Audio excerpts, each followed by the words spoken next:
Welcome back to the Saturday Scholars College Football Podcast. Thanks for watching. Thanks for listening. That is Zan. I'm Shub. And today we are back. Let's go. The Saturday Scholars. We are back in full swing. Zan, man, some things have happened in college football. Not a whole lot. I mean, Michigan won the national championship. Nick Saban retired. DeBoer goes to Bama. A mass exodus at Alabama. Transfer portal chaos. Yeah, just not a whole lot going on since we last recorded, right? Not really a lot to cover today, is there? Practically nothing happened. Was there even a playoff game played? When did the playoffs shoot? Nah, I don't remember. That was yeah, we don't like to talk about the playoffs. Few things here for those of you loyal listeners of the formerly Zan and Shub College Football Podcast, now the Saturday Scholars. Few channel updates here. One, our good friend Gonzo, he is no longer going to be officially part of the podcast moving forward, but he will continue in the future to be sort of like a sub, sort of like before this past year. So he came on, he was a full-time member this past season, but Gonzo will no longer be a full-time member of the Saturday Scholars. So for those of you Gonzo fans out there, I know there's got to be at least one. There's got to be a handful of Gonzo fans, diehard Gonzo loyalists out there.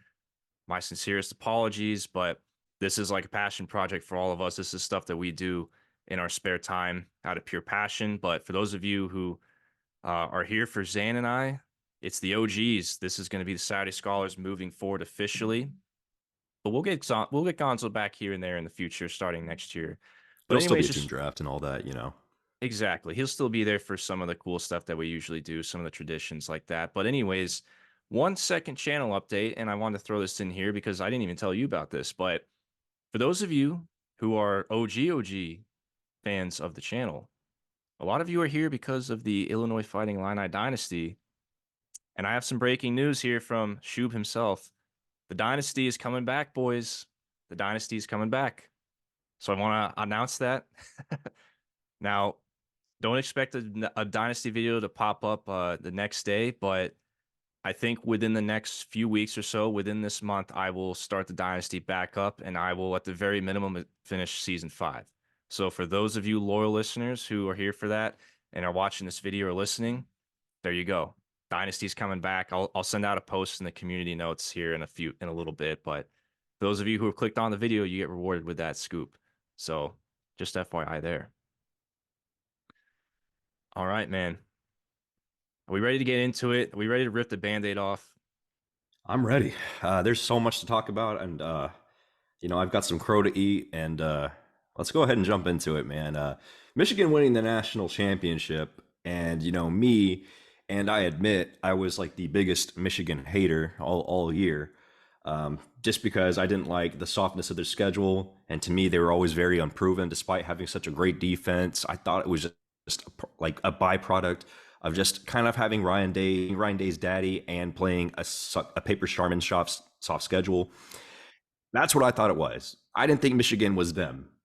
I thought Michigan was just beating up on bad teams. And with all due respect, Michigan shoved it up my you-know-what. So credit where credit is due. Good job, Michigan. I still feel like there was a part of me that was right, but obviously they won 2 matchups against 2 teams that I said they wouldn't beat. So I can't really say anything else. Good job, Michigan.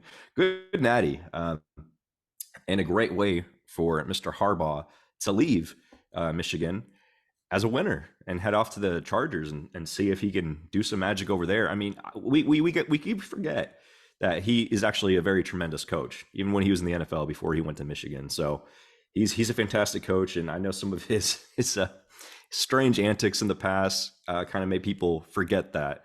But credit where credit is due. Great job, Jim Harbaugh, and great job, Michigan O-line and D-line coaches. My God, like outstanding. That's why they won the national championship, because they had arguably the best offensive line and defensive line combination all college football, which I will say, Michigan, going into the year, I think we knew that defensive line was going to be good. I don't think we knew it was going to be elite, because they lost a handful of NFL guys last year. And then along the offensive line, man, boy, Michigan had their way in the trenches. And I gotta say, man, listen, I know you were down in Michigan all year, and listen, two things can be true at once. Two things can be true at once here. Michigan did play a paper Sharman soft schedule up until the very end, of course. We all know that. But they were absolutely dominating those teams. And I feel like I was the one guy here. I feel like I was the one guy because I picked Michigan to win the Big Ten. You and Gonzo had Ohio State. I also had Michigan in the playoff. You guys didn't. So even though we had Michigan fans giving us a ton of crap at the beginning of the year after win totals, I was like, hey, you realize that I had you guys backs. Like during win totals, I looked at Michigan's team, especially the defense. I was like, guys, this defense is pretty damn good. Like I don't know what you're expecting here. I was like, this team is basically virtually all coming back, and they're all like half the team is like NFL guys. The crap So they flung at us was definitely, or for at myself and Gonzo, and indirectly at you, was definitely warranted given the results. But if you told me preseason when we were doing win totals that Michigan was going to win the Natty, I would have laughed in your face. Like so, that's one thing that was interesting about this year. I'm happy to see a new face win it at the very least. Very interesting to see. And this year's playoff was probably one of the best like that yes, we've seen, and among all the controversy and everything. So I'm really excited for the expanded playoff, and I'm looking forward to seeing how that's going to shake out. it really is a new era, man, and we'll talk a little bit about that here in a bit. But let's stay on the topic of Michigan here. This Michigan team, man, very good, very well developed too. I think that's one thing that I want to throw in here before we grade their new head coaching hire, Mr. Sharon Moore. But one thing about the Harbaugh era that I loved about Jim Harbaugh, the guy freaking can develop football players, dude. Like Michigan, they did have a handful. They had, I think, 2 5 stars. They were one of the lowest rated teams in terms of blue chip ratio quality to win a national championship. Like they developed a lot of non 5 stars into that team. And I don't believe they never recruited inside the top 10 all years that Harbaugh was there. That was like the one knock on Harbaugh is that he's getting Michigan inside like the top 15 in terms of recruiting, but they never got inside like the top 8, top 7, if I recall off the top of my head. I don't think they even had a top 10 class. I could be wrong there, but that's the one thing about him. 3 Big Ten championships in a row, 2 college football playoff appearances, or actually 3 college football playoff appearances, and then 1 national championship. Pretty good stint there for Jim Harbaugh's final 3 years. So now the new man, once Mr. Harbaugh decided he wanted to go to the LA Chargers and decided that, hey, who's got it better than him? Nobody in Los Angeles. Well, now Ann Arbor is missing a head coach. And they decided, you know what? We already have our guy. And I think we all knew this. Everybody knew that if Harbaugh was going to leave, this guy was going to get promoted. And that is Sharon Moore. Sharon Moore, now the new head coach of the Michigan Wolverines. This was announced officially the other day, actually. And we are here to grade this hire. So, Zan, without further ado, what hire on a scale of F to A do you give Mr. Sharon Moore? So let me just start by saying this: Sharon Moore being promoted to head coach is deserved.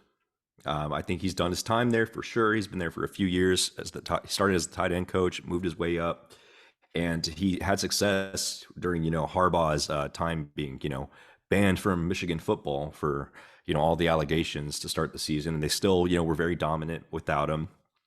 Granted, my one bugaboo about that is that it wasn't against the best of competition, and I feel like you could have thrown any assistant in that spot and they still would have dominated who they played. But regardless, Sharon Moore has done his time in that program. He's very well respected, and I think he's a good coach. But with the powerhouse that Michigan is becoming, well, like I should say is, um, they really have to look inward at the league itself. Oregon is bringing in Dan Lanning, who, by the way, Oregon is becoming like they might become one of the next big giants over the next 10 years. The way they're recruiting, the way they're playing, the way Dan Lanning has that team trending, and they're coming to the Big Ten. Oregon's going to be a top 3 team in that league every single year. So Michigan, Ohio State, look out! Like I mean, it's going to be nuts. So when I look at Sharon Moore, I think to myself, Sharon Moore, you're a good coach, but are you a great coach? Harbaugh, Jim Harbaugh, is a great coach. He has proven pedigree. Everywhere he goes, he finds success. Even in the NFL, we go back to the Kaepernick Super Bowl. I mean, this guy had Colin Kaepernick as his freaking QB and went to the Super Bowl. So just think about how much of a quality coach Harbaugh is, even though he doesn't really get the credit for it. And he's gotten the criticism over the years when he was on that losing streak to Ohio State. But hey, they've wrote the ship. So my only concern here with Sharon Moore is that it was a loyalty hire and perhaps not the best hire they could have made, given the circumstances and given the prestige of the program that Michigan is and the respect that they would command in the open market for coaches. And so because of that, and nothing against Sharon Moore, I'm going to give this a solid B. I think this is a B head coach. I would give this grade a B. And look, I'm not saying that he's a bad coach. I'm not, because I think he's actually a pretty solid coach. But I think there was the potential to do better given the prestige of Michigan, especially coming off winning a natty and the money that they could have offered to potentially land someone big. So I will say a solid B, not a bad hire at all, but could have done better, I think. Yeah, the latter of your point there is what's really key here. We're grading this hire. We're not grading the coach himself. We are grading the hire.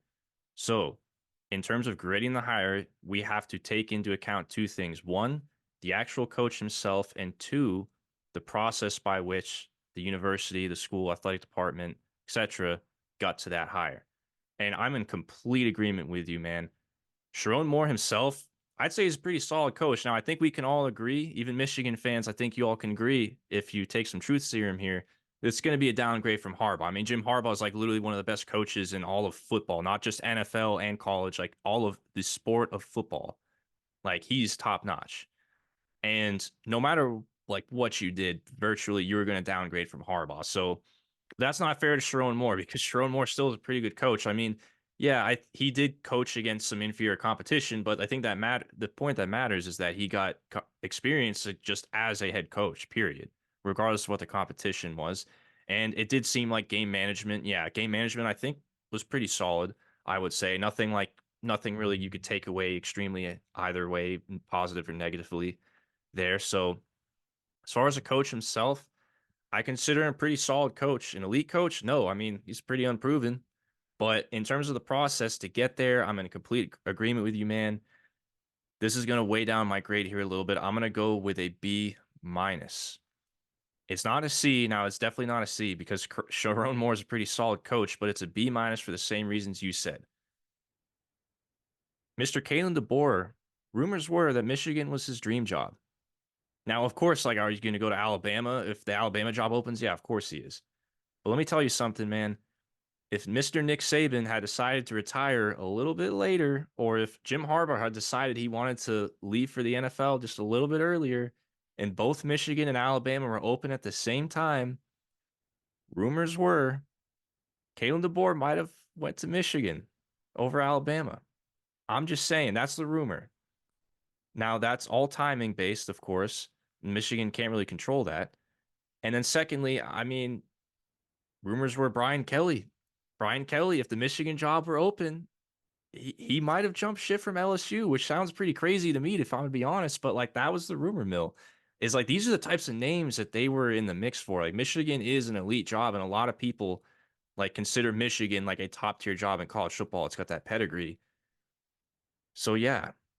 Now that's why I get to the B minus. But man, you know what? I'd say it's pretty solid floor hire for to have Sharon Moore in house to be able to just promote. It's a feel good story and everything. But if it doesn't end up working out in a few years from now, if you're a Michigan fan, are you going to be kicking yourself like, oh man, we went for the feel good story, the easy, in house guy that definitely deserved it, but maybe we could have got somebody just a little bit better, a little bit more proven. Hopefully, you're not kicking yourself in a few years, but let's hope that's not the case because I would love to see Sharon Moore work out there for Michigan. I mean, he 100% deserves it. That's without a doubt. So, as far as deserving the position, 100% hope Sharon Moore works out. So we got a B from Zan and a B minus from Shub. All right. Well, let's talk about Nick Saban in Alabama. So we've This spent a one lot came of out of time left here on field, Michigan. Shub. This one came out of left Oof. field. Boy, I feel like We all knew the Saban era was probably coming to an end like in the next few years, but I don't think anyone suspected it would be this year. I don't yeah, It came out of nowhere, man. There were no rumors at all that Saban was even contemplating retirement, and then all of a sudden, what here comes the news, here comes the bombshell. Nick Saban is de-pantsing the Alabama administration. They're like, whoa, you're retiring? You're retiring? Like, hold on, I can't go play golf now. I gotta like pull up my big boy huggies and I gotta go out here and find a coach. Like, whoa. And Yeah, man. we're seeing the effects already, man. Alabama's losing so much of its roster. They're basically a skeleton roster at this point.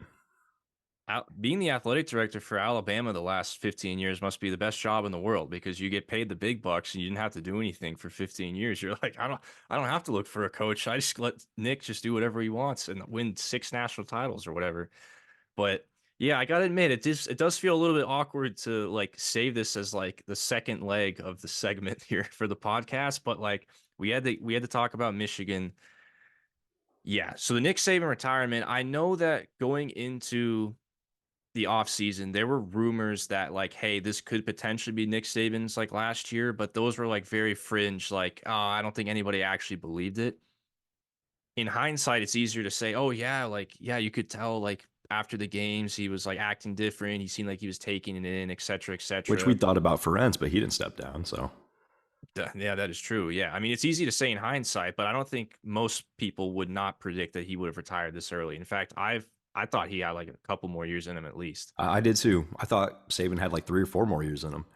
And allegedly, the athletic department, like the AD, they weren't in on it until the very end. Like he didn't let anybody know. It was very closed off. So it very much took him by surprise. But man, before we get into their new head coach, which I think we're both going to agree was a great hire, but just really quick, the Nick Saban legacy at Alabama, man. All I got to say is, let me He's the ask you GOAT, this: man.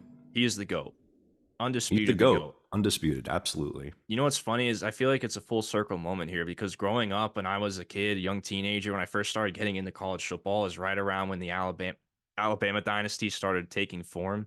That's when like I really, really was like getting into college football. I hated Nick Saban. I hated Alabama, man.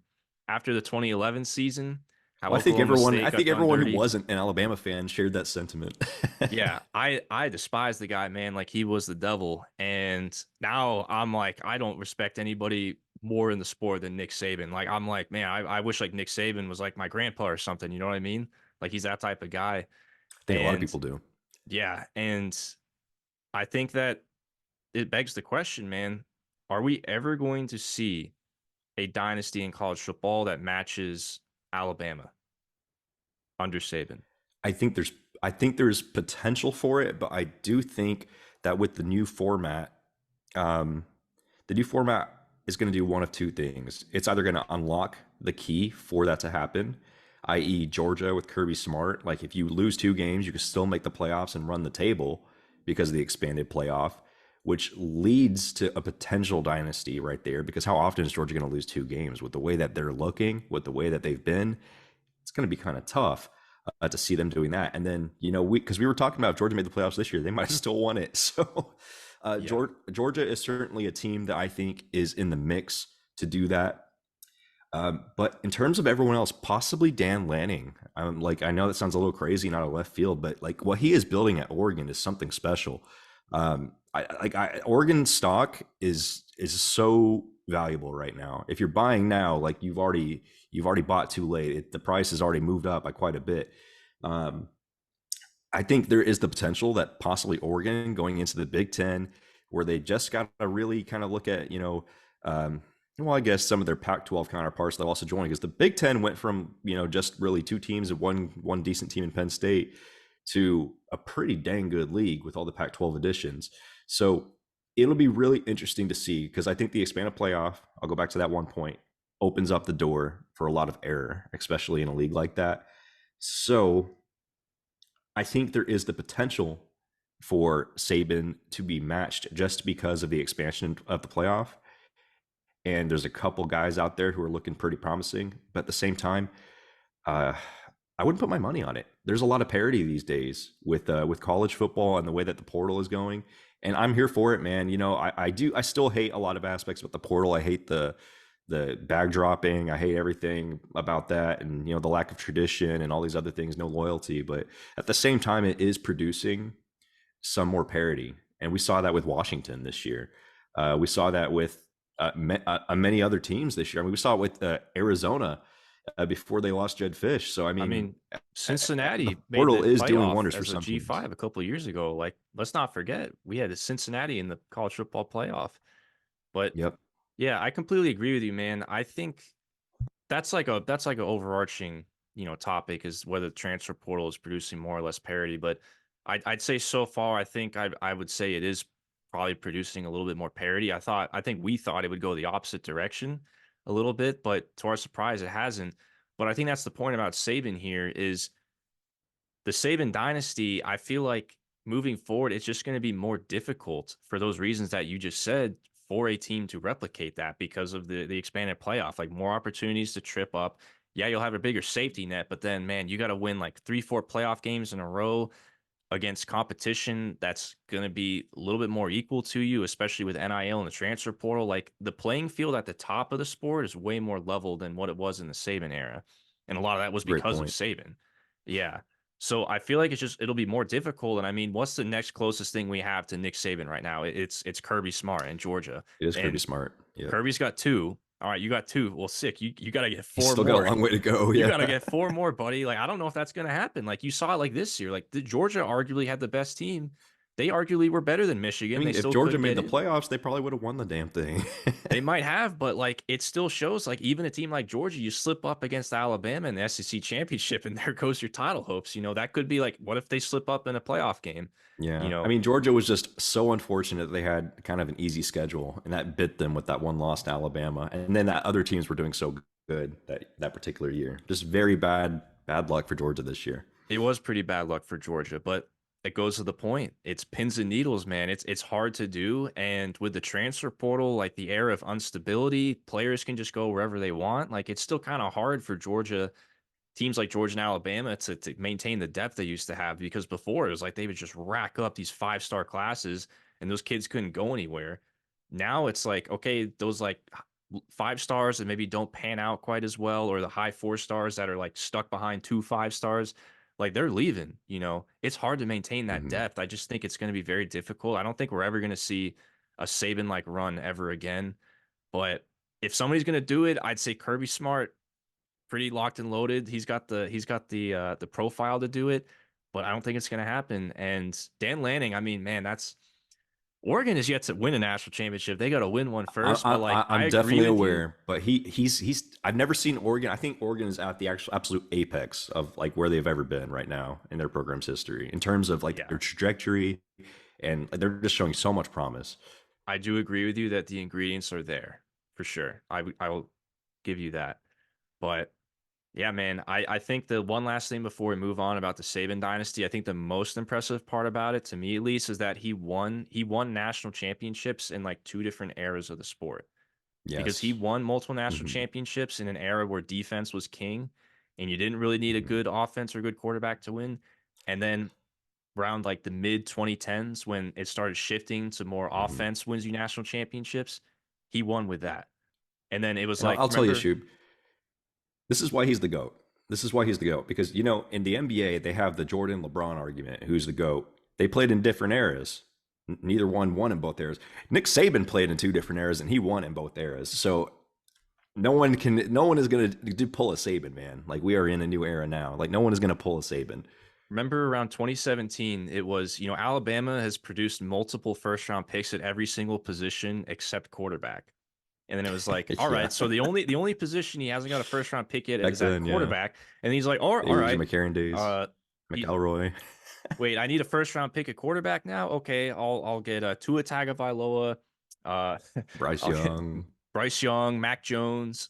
Yeah, Mac Jones, I Mac mean, Jones. and then he just racks off three of them. I mean, that that's impressive. That's the Saban era for me. That He won in picture of two Mac different Jones, eras. man, like the picture of Mac Jones with the cigar in his mouth, being a whole fat belly hanging out, and everything. Just knowing that he has success with that as his quarterback, given what we see Mac Jones becoming in the NFL, that just shows how good Saban is as a coach, man. I mean, that 2020 Alabama team was like one of the best teams of all time. It's just they played in the COVID year, so I don't feel like it would have showed. But I mean, that was one of the best teams ever, I think. Well, What about? I do want to talk about a couple more things before we move on from Bama. And the biggest thing is this roster exodus, man. Kalen DeBoer comes in to take over as the new man at Alabama, and he is a born winner. I mean, his record speaks for itself. It is like it's like a video game type record playing on easy mode. So I will say this: Alabama has lost basically, I don't know, half of their top contributors, whether it be to the draft or the portal. Shoot, do you think Alabama will remain relevant in the SEC now that Saban's gone in terms of recruiting, in terms of performance? What is your outlook on Alabama? Do you think Alabama is going to maybe fall to like an Ole Miss and be kind of like on the level of Ole Miss, or will Alabama slowly, or stay at the top, and be contending with Georgia, for the championship? Yeah, this is, for me at least, this is by far like the most fascinating question, I think, of the Nick Saban retirement is, okay, so what is Alabama now? All we've known, like pretty much our generation, like we're 27, 28 years old, pretty much somebody that's like a little bit younger than us, ever since they pretty much were able to like understand how football works, all they have known is, oh yeah, Alabama, Nick Saban dominance. That's all they know. They don't know a world what it's like where Alabama was not good in college football.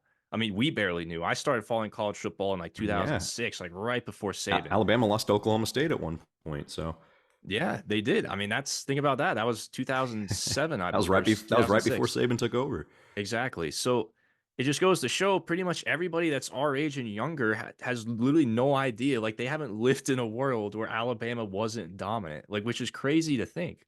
An entire generation of kids does not know what it's like for Alabama to not be a dominant dynasty. So now without them, it's like, okay, how do we reprogram in our minds? Like, okay, wait, what is Alabama? What are they? Um, and I've struggled with That's this definitely a question. hurdle. That's a hurdle Kalen DeBoer has in recruiting now too, because I think you have to Absolutely. sell it. You have to be like, hey, I know Saban's gone, but we're still who we are. And then you have to convince the 18-year-old kid, like, are you though? Are you though? Like, as good as a coach as like people who are not casuals know Kalen DeBoer is an amazing coach and that his track record is incredible. But your typical 18-year-old is going to be like, Kalen De who? Who are you? Who are you? You coached at Washington, DC? Like they these kids don't know what's going on. They couldn't even tell you what conference he was in. The Washington DC Commanders. You're a Commanders coach. But anyway, enough of my bad jokes. That is a huge challenge for Kalen DeBoer, and we've already seen it. He's struggled to maintain a lot of elite talent. Caleb Downs decides to leave. Caden Proctor decides to leave. Isaiah Bond decides to leave. Julian Sayin That's a decides big to one. leave. Like, my God, Ohio State's relishing now. But I gotta say, man, is that a red flag? Because I know Kalen DeBoer is amazing and all, but is that a red flag for Alabama's future? Because to me, that speaks about perception, the inability to maintain these top players that are in your program playing at freaking Alabama, of which no one would ever dare transfer from unless they were not starting, or someone else offered them an NIL bag that was just substantial. But this is a whole new era, man. And I think this is where the perception has shifted against Alabama. And Kalen DeBoer has an upward hill to climb because he has to prove it or Alabama will lose it. And he has to do it Yes. pretty quickly, too. He does not have the luxury at Alabama of taking 3, 4 years to get it together. He's got to get it together in the first couple of years. Yes, everything you just said is correct. However, I do not think that the mass exodus of transfers is an indictment on Kalen DeBoer whatsoever. It's not. Like I think just about any coach in there, other than maybe Dan Lanning, because he's just a phenomenal recruiter who already knows the Southeast, maybe would have kept like one or two of those guys. But like any coach that would have came in would have lost those players. And part of the equation here is like a lot of Alabama's current roster and those guys that just left, they went to Alabama and they took a discount on NIL payouts because they were playing for the GOAT. They were playing for Nick Saban. They could have went to Texas. They could have went to Ohio State. They could have went to Miami and made much fatter bags.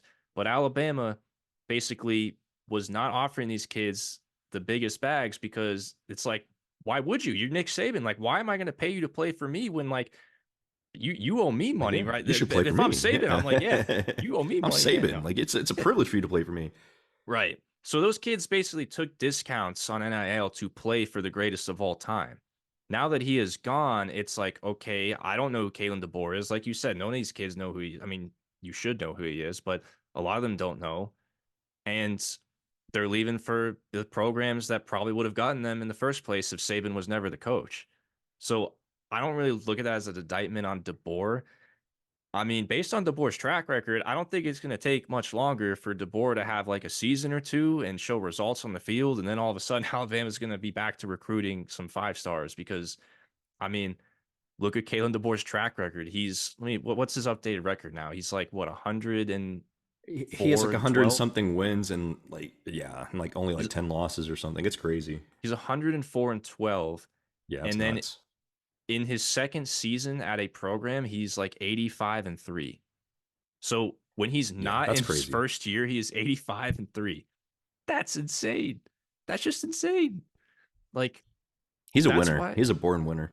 that's why when we're grading this higher here, for me, I'm gonna go out and give my grade. This is an A plus. I think this is an A plus. Like it was either Dan Lanning or Kalen DeBoer. I was saying to myself, if they got one of those two guys, that's an A plus for me.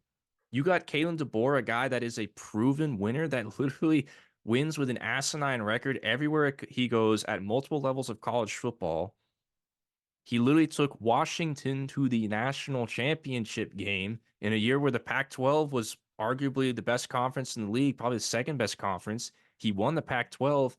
He didn't have a single five-star recruit on his roster. Like he developed those guys in a short period of time. I mean, that is a that is the mark of like a new. I don't want to say he's going to be one of the premier coaches in college football. Like as long as he stays in the sport, I feel like he's going to be one of the next premier coaches, like a Harbaugh, like a Saban, like a Ryan Day. Well, I don't know if I want to throw Ryan Days in there, like a Dan Lanning. I think like he's going to be one of those next tier of coaches. The only thing that people knock him for is his recruiting prowess, which I get. Like he's not a southeastern guy. He's never was in the SEC footprint, but like guys come in all the time from outside the SEC and you just show up and you start winning, and then I don't think recruiting becomes much of an issue, especially in the NIL era. It's transactional. It's how much money can you give me, and are you showing results? I don't think recruiting outside of year one is going to be much of a hurdle for Kalen DeBoer. So this is an A plus for me. Like phenomenal job by Alabama. I'll say two things. I'll say two things.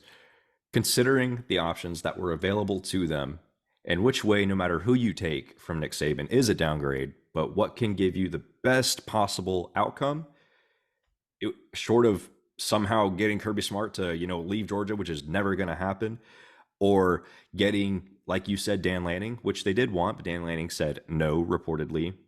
I think you hit the nail on the head. They got the best man available, Kalen DeBoer. And so for me, man, yeah, absolutely A higher for me. I will give this an A.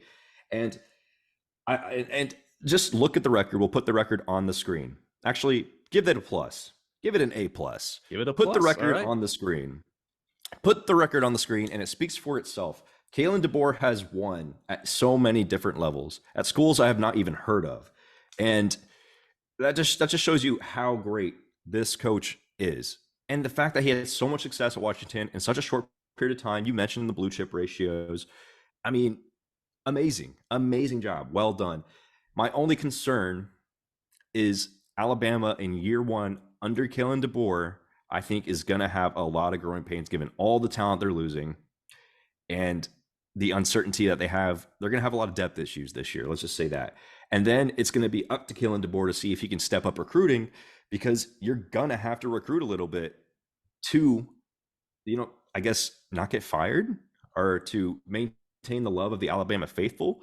I mean, it's not necessarily the most forgiving fan base if you're not winning, especially because I fully expect Alabama to have a down year, maybe 4 losses in their first year, given everything that they're losing. Everything that they're losing. We'll see how they supplement that. It's still too early to say, but as of right now, I think Alabama could be a 3-4 loss team in year one under DeBoer. If that happens, people are going to be calling for his head pretty early. Not that it'll happen, but Kalen DeBoer just has a very, very uphill battle to climb just because he is living in the shadow of Nick Saban. And he can have great success. He can go 10-2, 10-2, 11-1 most years. And if he's not winning the Natty, you guess what those Alabama fans are going to say? This guy sucks. Get me a new coach. When really, that is a great barometer to have. 10-2, 11-1 every single year for a guy replacing Nick Saban. Count your lucky stars that you didn't fall into mediocrity if that happens. And so, with that being said, I think there is the potential for Alabama to fall into that LSU tier, which isn't bad at all. LSU is still a very quality program. But in a few years under Kalen DeBoer, if he's able to develop the way he did at Washington, I think there is the capability for them to be right back up there with the Georgias of the world. So we will see, man. I think the ceiling and the floor is LSU. The ceiling is right up there, back where they were with Georgia. So great hire, given the circumstances, great, given who was available. Great job, Alabama.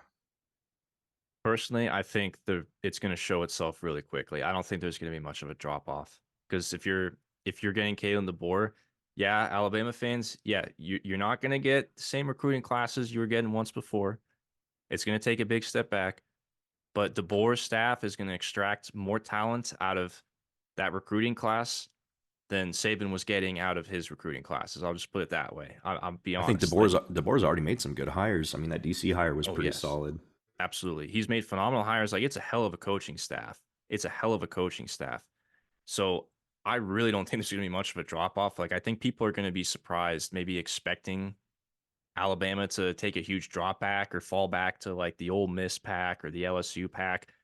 I don't know if they're going to slip that much, if I'm going to be honest. I really don't. I think if they don't They're going to slip be that far, so they're going to interesting. start recruiting. They're going to be Yeah, so interesting to watch, man, because like that is truly the biggest enigma to me right now. I don't know what to expect from Alabama, and I can expect. Ooh, sorry, I can expect greatness, or I can expect actually not even mediocrity. I can expect them to be pretty good or great. I mean, we both gave the But hires an A plus, so I think we better expect greatness here from Kalen DeBoer. I'm rooting for him. I'll say that. I love Kalen DeBoer. That man is. I'm happy that he has a chance to become a household name because it's overdue. Amen. He 100% deserves it. All right. Well, leave a comment. Let us know how you think the Kalen DeBoer era, or maybe we should say the non Nick Saban era, the post Nick Saban era, will turn out for Alabama. What do you think of Alabama now, and what do you think they will be in terms of pedigree, expectations? What type of school do you think they will be? Are they going to be like Georgia? Or are they going to be more like an LSU or an Ole Miss or a Tennessee? Let us know in the comments. What's your new perception, your new recalibrated perception of what Alabama football is now I'll post tell you Nick what, Saban? 2023 or the end of 2023 will forever go down as year zero for Alabama fans because their savior, that's the year they lost their savior. It's like before Christ and after Yeah, Christ, before exactly. Saban, Yep. after Before Saban. Saban and after Saban. It's one So we can refer to it next year. It'll be one AS, AS. 1 year after Saban. One AS. Yeah, we'll see how they're doing. All right, love to see it. All right, well, man, these transitions with the way we are structuring this pod today couldn't be any better because we were just talking about Kalen DeBoer. Well, we need to talk a little bit of Washington because this whole trickle down effect just so happened to cause a ripple throughout the coaching carousel, and it affected two teams that made the college football playoff. One of them that played for a national championship. Listen, before we get into how much of a blow to the nuts that I think Washington fans took in a 5-day span, let's just celebrate and really quick, let's toot our horn a little bit here about Washington. We were all over When the season, Washington. we were all over Washington. If you follow this podcast in the preseason, I don't think there's anybody else out there besides a Washington fan or a Washington local pod that was higher on the Huskies. I picked them to win the Pac-12. I believe you picked them to win the Pac-12. I took a bet Also, on them to go what over 10 wins, and I that yes, hit, so that was nice. we were all saying 9.5 as the win total. They're going to get to 10. We all thought double-digit wins. We had Pac-12 title. I had them in the college football playoff. Just saying, I had them in the college football playoff. That wasn't like oh yeah, that's an easy pick. Like in that at the beginning of the season, throwing Washington in the playoff was still a little dicey. So that's why I got to toot my horn here. I got to toot my horn. Yeah, of But course. anyways, it wasn't just me. All of us were on Washington. We saw the hype, and they went and played for the freaking national championship. Like They played for a national championship, guys. Like And that was refreshing. It was refreshing to see some new faces in the Natty. it I'll really say that was. much. So before we get into the bad, let's talk about the good really quick. This goes beyond Washington. Does what Kalen DeBoer did in this 2023 Washington team with Penix, Odunze, McMillan, Polk, Braylon Trice, Botanu, all the guys, all their star players, what did this team do in terms of giving hope to teams that are what we like to say outside the blue chip ratio, i.e., not blue bloods, not teams that recruit elite rosters every year?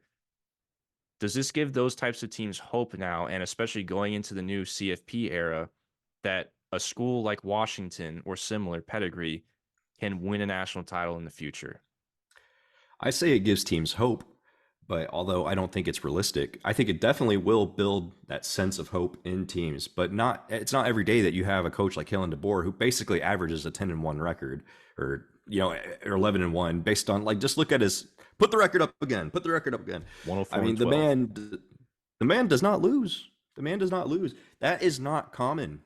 Even some of your great coaches who worked their way up and became really good coaches, their records are not like that, because even in their previous destinations, they took some L's. Kalen DeBoer don't lose. So yes, Shub, I think that, and then Cincinnati a few years ago, it gives people hope that they can make it to the big dance, maybe ride the wave and get kind of far and maybe win it, if all the stars align. But let's be real, that's not going to happen. You might win a game in the expanded playoff. You might, count your lucky stars and win a game. But a team like Washington, who's like, they're not quite one of your elite programs, but they're like one of your upper tier programs. Those teams, I think, more realistically can say, yeah, we can have one of those years where we go to the Natty. I think that is true. For the teams in the lower barometer, I'd say no. You can have the hope, but is the expectation realistic? I would say no, because you don't put it all together in one year. You know what happens? You lose your players to the portal because everyone else wants them. So there's a little bit to both ends. I think it just depends on what level of program you are. You have your S tier, A tier guys, and you have your upper middle tier programs, and they're your ones that I think fall into that situation that you're proposing. Yeah, exactly. There's a difference between hope and reality. And listen, hope, we're college football fans. Like, there's a reason, like, it's called fanatics. Like, college football fans are fanatics for a reason. It's because despite years and years of track records in history saying your school does not have the resources to ever win a national championship, we still sit there every year and are like, you know what? Maybe we can be that. Maybe we can actually do it one of these years. Like, maybe we make the right hire, we can still do it despite, It's the like, hopium, man. it's the hopium, exactly. And that's what's being a sports fan's all about. But I I do think in the expanded playoff, I mean, listen, we're talking about like Washington for a lot of reasons. Like, this was like a lightning in a bottle type year. You hit a gem with Kalen DeBoer as a head coaching hire. Won a lot You of one had score games. you had a gem quarterback that you hit on with Michael Penix, which if you're a team that doesn't recruit 5 stars and high fours, like you need to like get like the gemstone quarterback that ends up being like first round pick like Penix. That's like a must. So you need to hit on that. You need to hit on the coaching staff. You need to have a lot of those 3 stars and low 4 stars that you recruited, like a lot of them like develop. Like, you need a lot of things to like hit. You need this like 10 like parlay to hit to have the magic lightning in the bottle season. They did So win a you're lot saying of there's a one score chance, games. yeah. Yeah, there's always a chance. And then in the new 12-team playoff, I mean, let's say you win a lot of one score games and then you get really lucky with like your bracket seeding, like you get matched up with like a lower seeded team or like an ACC team or a Big 12 team in the playoff. You get really lucky with like your section of the bracket and you can maybe do what Washington did, but like winning the national championship game, man, it is yet to be done. I have to believe it to see it type of thing, man. And that's the difference between hope and reality for me. The reality Absolutely, man. says those types of schools can never win a national championship. We're yet to see it happen. Hope says, man, just one extra, just one little dominant, one little thing, one extra hire, one quarterback we get, like it can change things. So we'll see, man. Well, let's transition into, with the loss of Kalen DeBoer, Washington had to go out and they had to find a new man to take over the program on such short notice. Um, Jed Fisch from Arizona is the new man at the helm. What do you make of this hire, Shub? Grade this hire for me. How do you think it impacts the future of the Washington program post Kalen DeBoer? Well, I mean, as it goes without saying, losing Kalen DeBoer, I don't think anybody you hire outside of DeBoer, like there's nobody you could get that could replace Kalen DeBoer. There was a handful of Agreed. coaches when this job came open that I said, if they get this guy, that's about like as good as you can do in supplementing Kalen DeBoer and not dropping off a whole lot. One of those guys I thought was Jed Fisch. And what do you know? They went out and they got freaking Jed Fisch from Arizona, their former Pac 12 mates. So for that reason, I got to say, given the circumstances of Washington losing DeBoer and supplementing him with the best next available option, I'd say it was a very good hire. In terms of the candidate himself, Jed Fish himself, I mean, look at this guy's track record. This guy's been like all over the place, man. He's coached for like every single freaking program there is that exists. Like And he's known as a QB guru, man. he's known as a QB guru. I mean, look at what he did with Jaden Noah Delora Fafita. and then Noah Fafita. Exactly. Um, I'd say that this is a pretty good hire, man. And I got to give a grade here. So my grade I'm going to give this one is I'm going to give this an A. It's not an A plus, but I'm going to give this an A because this is like as good as you can do given the circumstances. And Jed Fish has got everything you want in terms of what you need in this era of college football. He's a guy that's a QB guru that can develop quarterbacks. He took Arizona, who literally was getting players poached away from schools like USC that were dropping bigger bags, I mean, and he got half his team poached by USC last year, and they look what they did this year. They still killed they it. got better. Exactly. And he had the team playing super hard for him, especially too. That was one thing that really stood out. I mean, that was like the one thing we kept saying every year back in 2022 was, yeah, Arizona won like 3 games that year, but like they were barely losing all these games and like the team was outperforming. They just weren't winning those games. Next year flips, all of a sudden they start winning all those games. The team got better. I mean, they Mm-hmm. almost got better by losing players. There was addition by subtraction.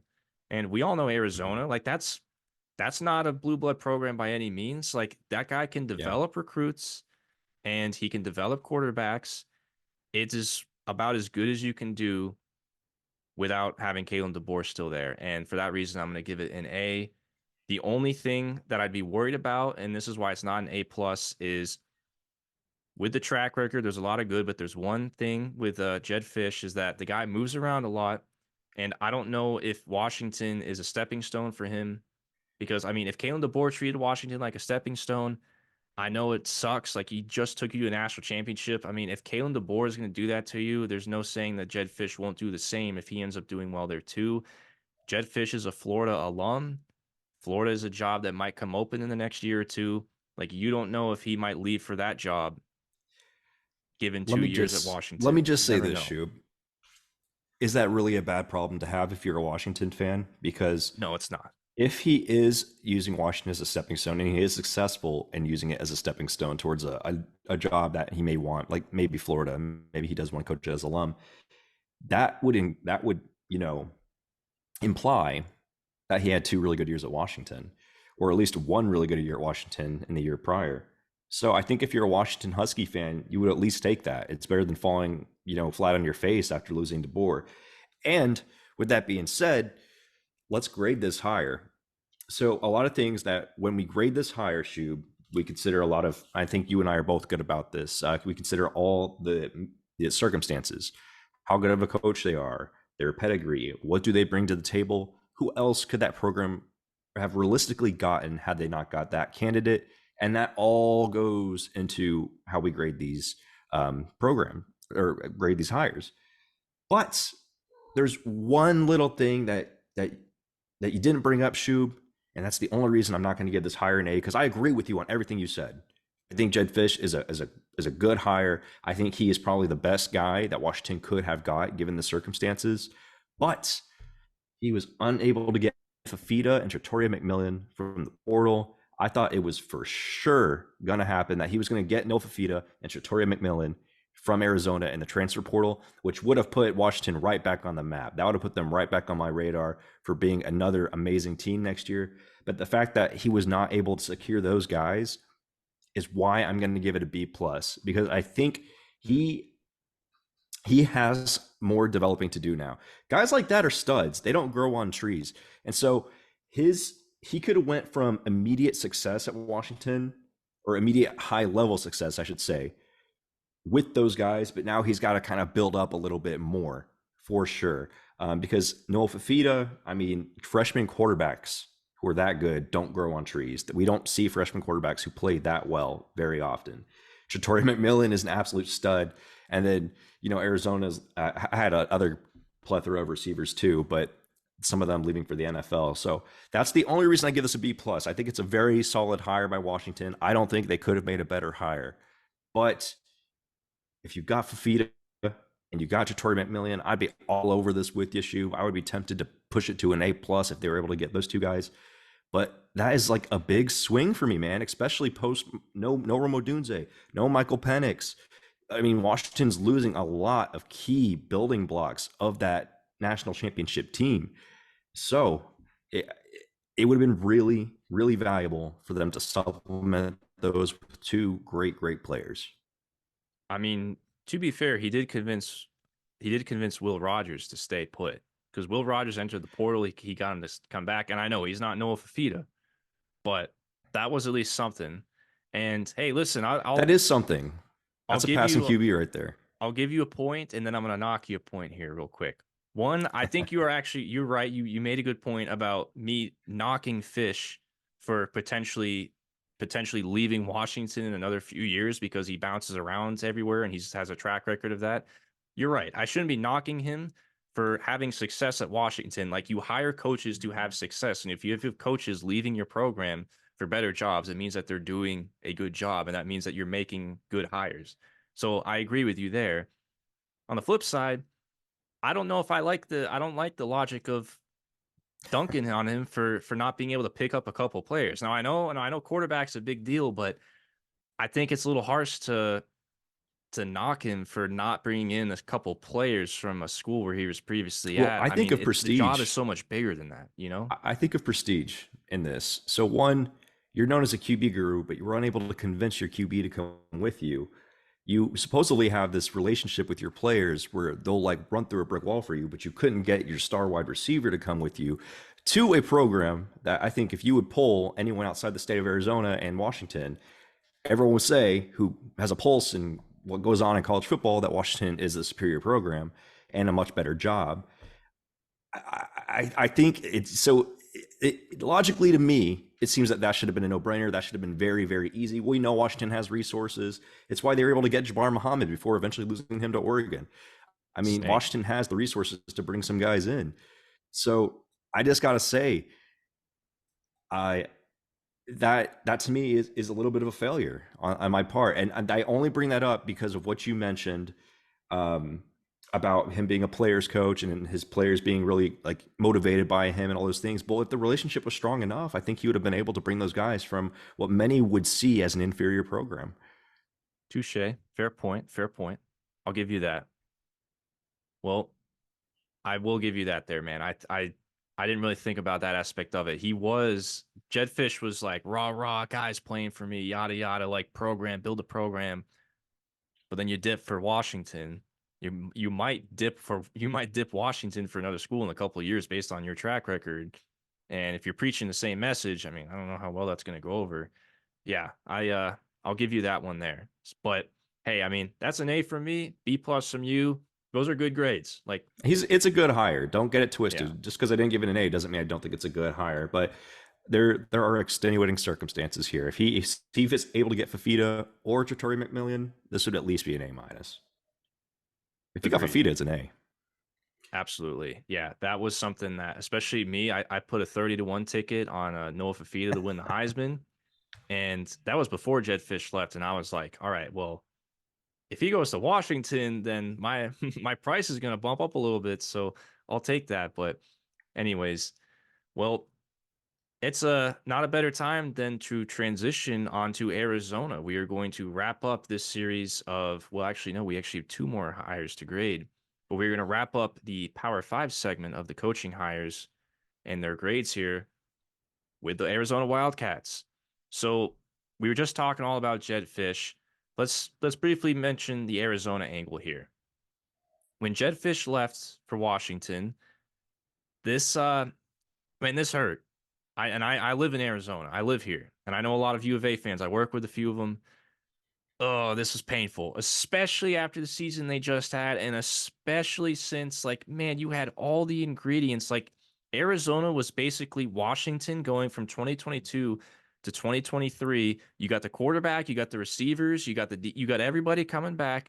That was Arizona. Like, Arizona had the Washington lightning in And the they were bottle going to the potential for Big next 12, year. man. They would have been one of the top contenders in the Big 12, given the everything that they had. Hell, they might have even been the favorite to win the Big 12 going into next year had Fish not left. I mean, they're still going to be good because They still kept a breaking lot of news, good yeah, pieces. apparently Noah Fafita and Tatora McMillan are going to be staying, which is great. That's phenomenal. But you still lost Jed Fish. That is a great coach that Arizona just lost. And I understand the fans being a little pissed off about this one. Like, I think Kalen DeBoer leaving Washington, a lot of fans were not happy with that one.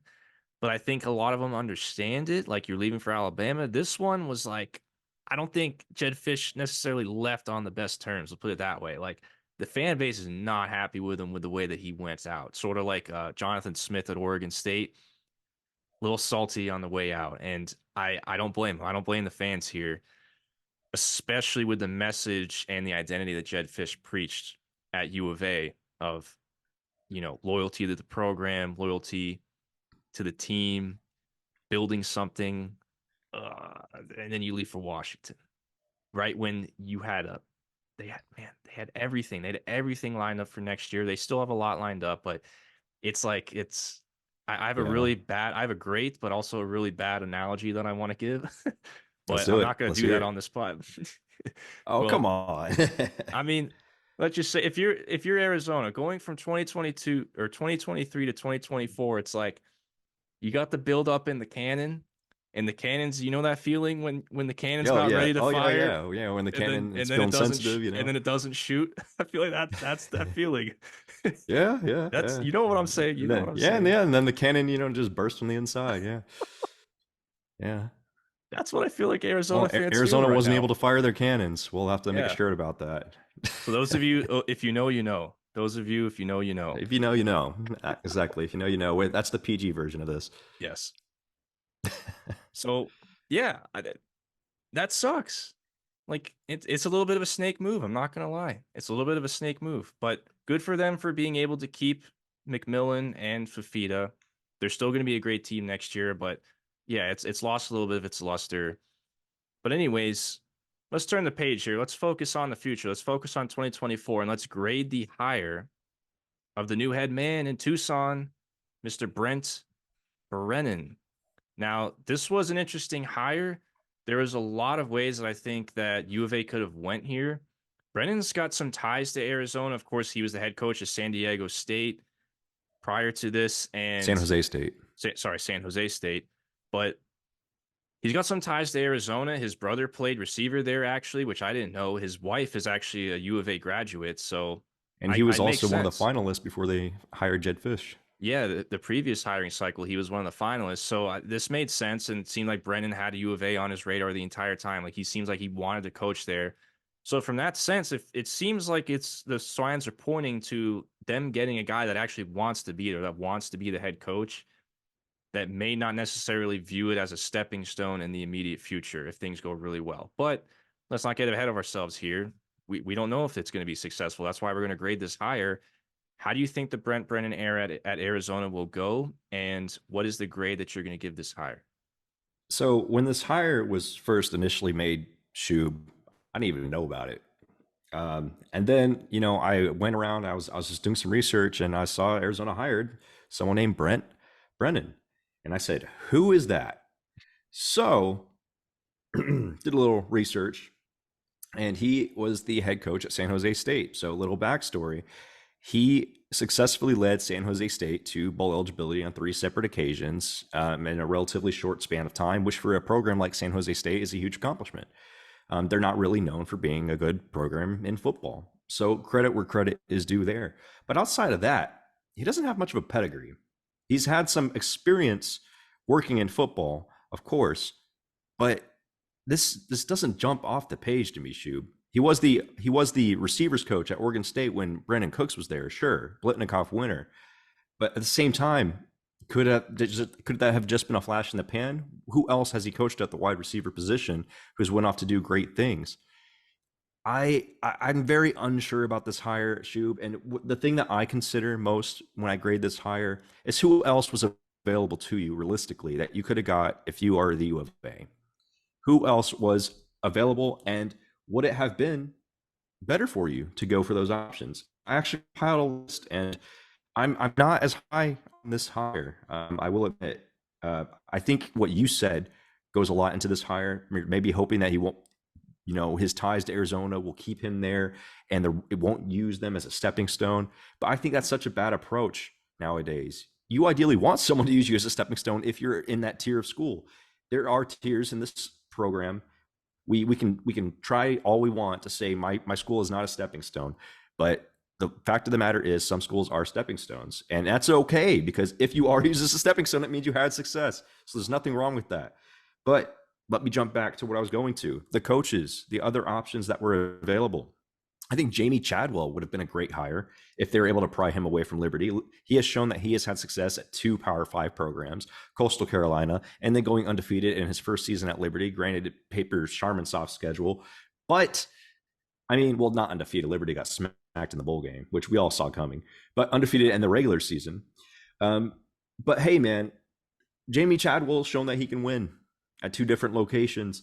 That's definitely an option that was available to you. Another one would be Jeff Traylor at UTSA. He's turned UTSA into a consistent contender in the CUSA or the CUSA, and they have been a very solid program. Yeah, we're at University of Texas in San Antonio. Like, come on now, a Roadrunner, a Meep Meep. No one ever thought they'd be relevant, and here they are. So Jeff Traylor, I think, would have been a great option. Kane Womack, the head coach of South Alabama, who just became the defensive coordinator at Alabama, I think would have been a great option. Granted, it may have been hard to pry him to be the head coach of Arizona over the DC of Alabama, just because of the trajectory of he might be using the DC job at Alabama to try to get a higher Power 5 job later, which I think 100% he is. So he may not have taken the Arizona job.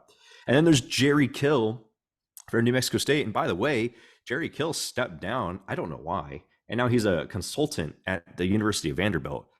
And for those of you that don't know who Jerry Kill is, just do some research on him. He took a god awful New Mexico State program and turned them into a pretty solid contender. Went in 9-3 at you went 9-3 at New Mexico State. You're a pretty good coach, because that's like a dead program. Yeah, absolutely. So those are all options that I think Arizona could have realistically put their hat in the ring for and potentially gotten, that I think would have been better than Brennan. Now, as Arizona fans are probably, I would think a lot of Arizona fans are trying to think of the best way to be happy about this hire, and probably disagree with me, but that's okay. This is my outside perspective. Given everything, all the considerations here, I will give him the credit where credit is due, and the boosters. You kept Fafita and you kept McMillan, so that will give you a slight boost in your grade today. And because of that, I'm going to give you a solid C instead of a D plus or a C minus. I'm going to give you a C because you're able to keep Noah Fafita and Shatoria McMillan. I don't think it's a great hire. I really don't. Time could prove me wrong. All we can do is speculate. That's all this is, but only time will tell. I think a C is the best I can do, and that's only because they were able to keep 2 very, very key cogs of that team. Shout out to the collective for being able to keep McMillan and Fafita in house there. That big deal there. But man, C, I did not see that one coming. I'm gonna go a notch above you here. I'm gonna go a ring above you here. And by the way, it's throwing it's throwing your you said throw your rings in the hat. Throw your hat whatever. in the ring. You knew what I was trying to say. Hey, I mean, you can't throw rings in a hat technically. It's like Yeah, you we can should flip change the that saying. analogy Yeah, around. exactly. You can flip the analogy around. Exactly. But yeah, so there you go. But anyways, I'm gonna throw my hat in the ring for Brent Brennan right here. Yeah, throw your ring in the hat, man. I'm gonna say a B, solid B. I don't think it's great, but I don't think it's poor at all. I'm gonna go with a solid B here. Listen, I don't, when I was thinking of this, like, I don't want what Jed Fish just did to like dilute the overall perception of Arizona as a program. Because let's be real here, outside the last year, Arizona was a bottom tier Power Five program and has rarely ever been more than like an average Power Five program. So I didn't want that to be like, oh, well, you're downgrading from Jed Fish and like a 9-3 team that was like playing like college football playoff level football at the end of the year. Like, let's not let that like dilute the big picture here about Arizona. So while yes, it probably is a downgrade from Jed Fish, but at the same time, if Jed Fish era had never happened and Arizona was just like mediocre, going 3-9 every year, and then they had made this hire, I feel like we'd be saying it's a decent hire given that bar. So I didn't want that to dilute my perception of the program as a whole a good bit there. So I'm gonna go with a B, and I think it's a solid floor hire. I don't think Arizona will be a bottom tier program with Brent Brennan because I think doing what he did at San Jose State is actually relatively impressive given how hard of a job that is. So I feel like he'll do a good job. Like he won't. I don't think he'll be able to maintain Jed Fish level of development per se. I mean, he doesn't have that track record, but I don't know. I still feel like he can keep them as like at the very minimum, I think a consistent bowl program and maybe an occasional Oh like eight yeah, nine for win team. sure. But so my grade is judged more upon what Arizona was looking to become, r- more on like what their trajectory is in the future under a new regime, because they still have two really good players. You have Noah Fafita, you have McMillan, man. So I mean, Fafita was a freshman this year. You got him for 2 more years minimally. So you've got automatically a grounds to have some success. I think they will be at least a bowl team under Brennan every year. But if Jed Fish was there, I think I think you'd be winning a lot more games. You'd probably be winning the Big 12. You'd be looking at New Year's Six. You'd be looking at playoff.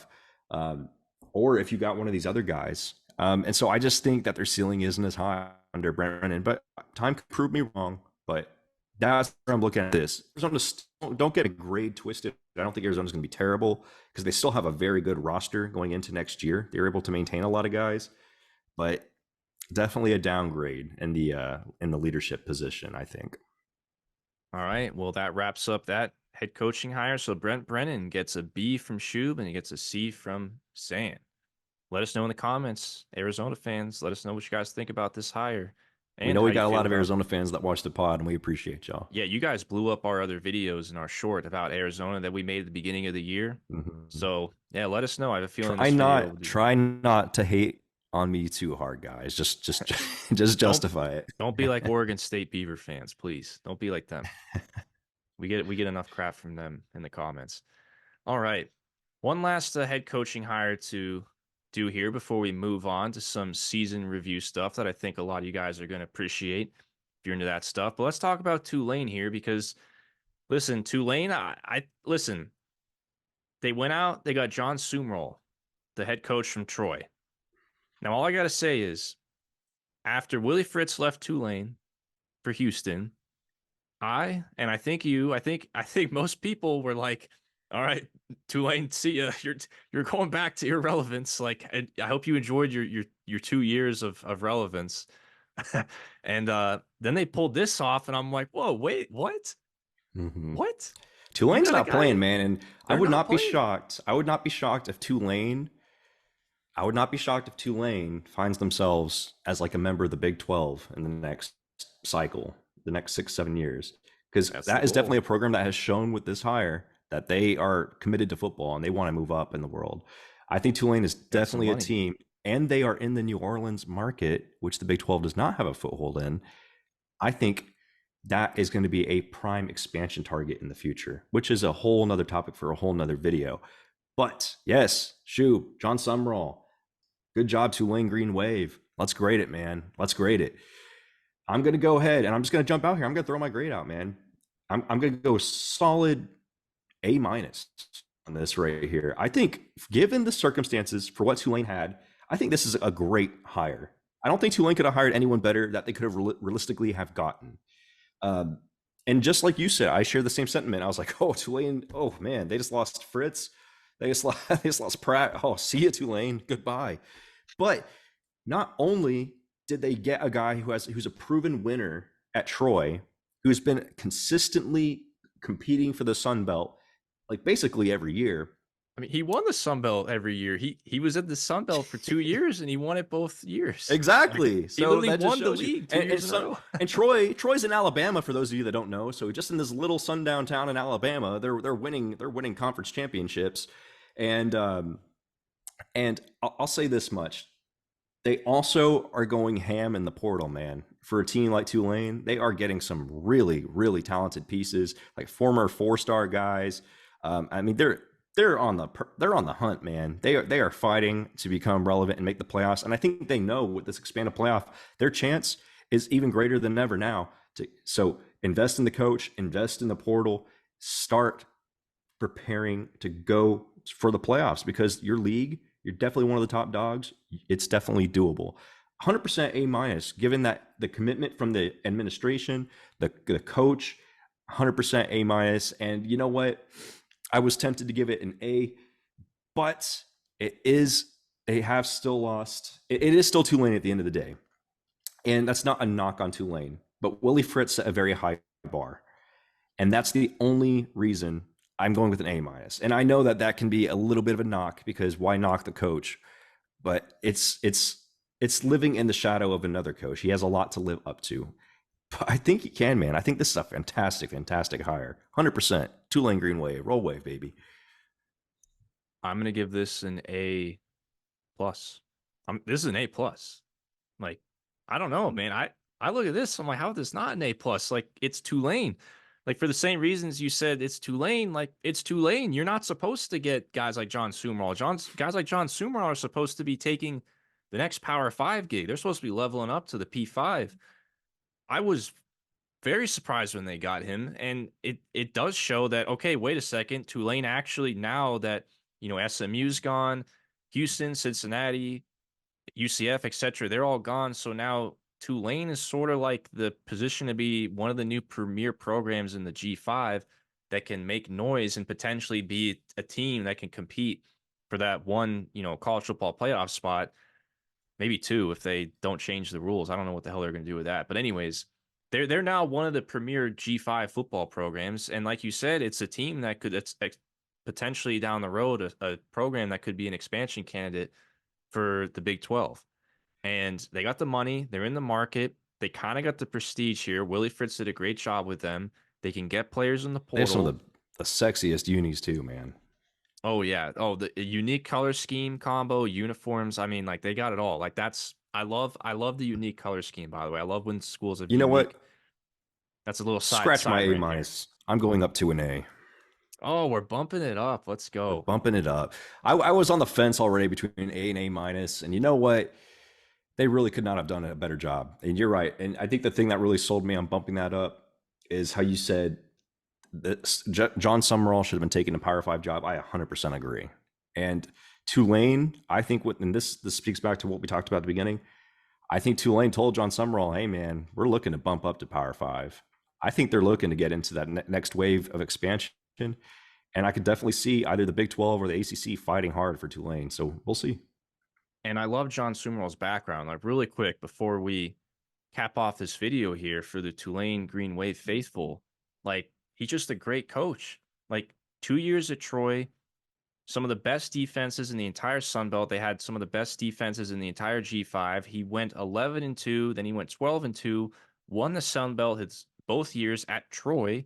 Keep in mind, we're talking about Troy. Like this ain't like Western Kentucky or Appalachian State. They have a little bit more pedigree in the Sun. Like this is Troy. Like he did this at the Troy Trojans. And not some school that you just are automatically win at. You know what I mean? Mm-hmm. So overall as a head coach, he's 23-4. I mean, it's very small sample size, but early on, it's like Kalen DeBoer level of That is winning true. That is percentage, but true. Very good coach. very early, granted. Like But the level of consistency at a lower level is what's impressive because it's exactly, not like you're just out recruiting everyone. You have like the same level of recruits. in his background as a defensive coordinator at Kentucky, at grad assistant at Kentucky, he's a Kentucky alum. So if anything, I'm looking at this and I'm saying he played under Mark Stoops, who, despite what Texas A&M despite what Texas A&M fans think, Mark Stoops is one of the better coaches in all of college football because he wins at frickin' Kentucky. Kentucky is like used to be Vanderbilt. So he's learned under one of the best defensive coaches in the country. He's coordinated it. He won two Sun Belt championships at Troy. Like this is a phenomenal hire. A plus. Like this guy shouldn't be at Tulane. He should be at schools like Kentucky or South Carolina or in Arizona or somebody like that. That's where he should be right now. So A plus. Good job, Absolutely. Tulane. All Roll right. wave, baby. Roll green wave.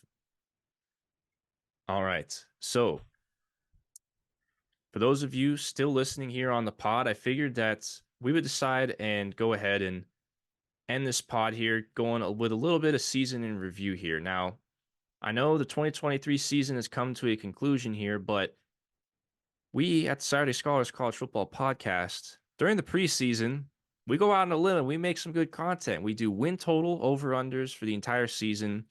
We do bold predictions. We do an entire team draft, made a whole essentially mini fantasy league out of it.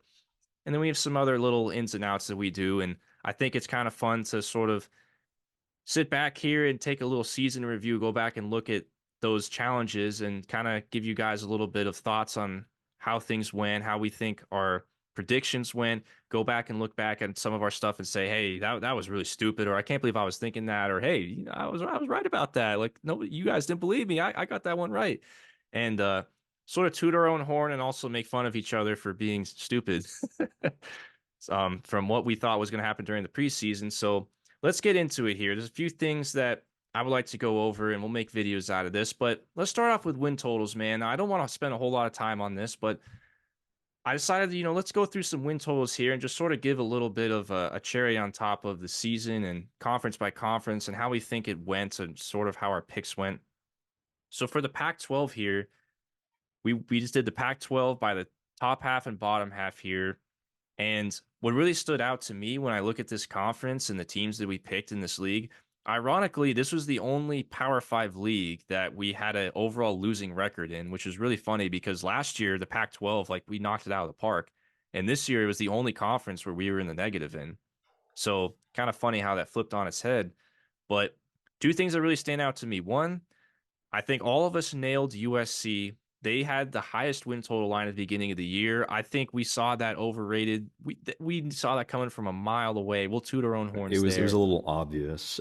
It seemed pretty well, not to everybody because we got some crap Well, this is from why the casinos make so much money, man. But to yeah. us, that was obvious. Yes, and I got personal money on this one. I should have I got did that one too. I last year did too. too. I had personal money on Washington also. The Washington over.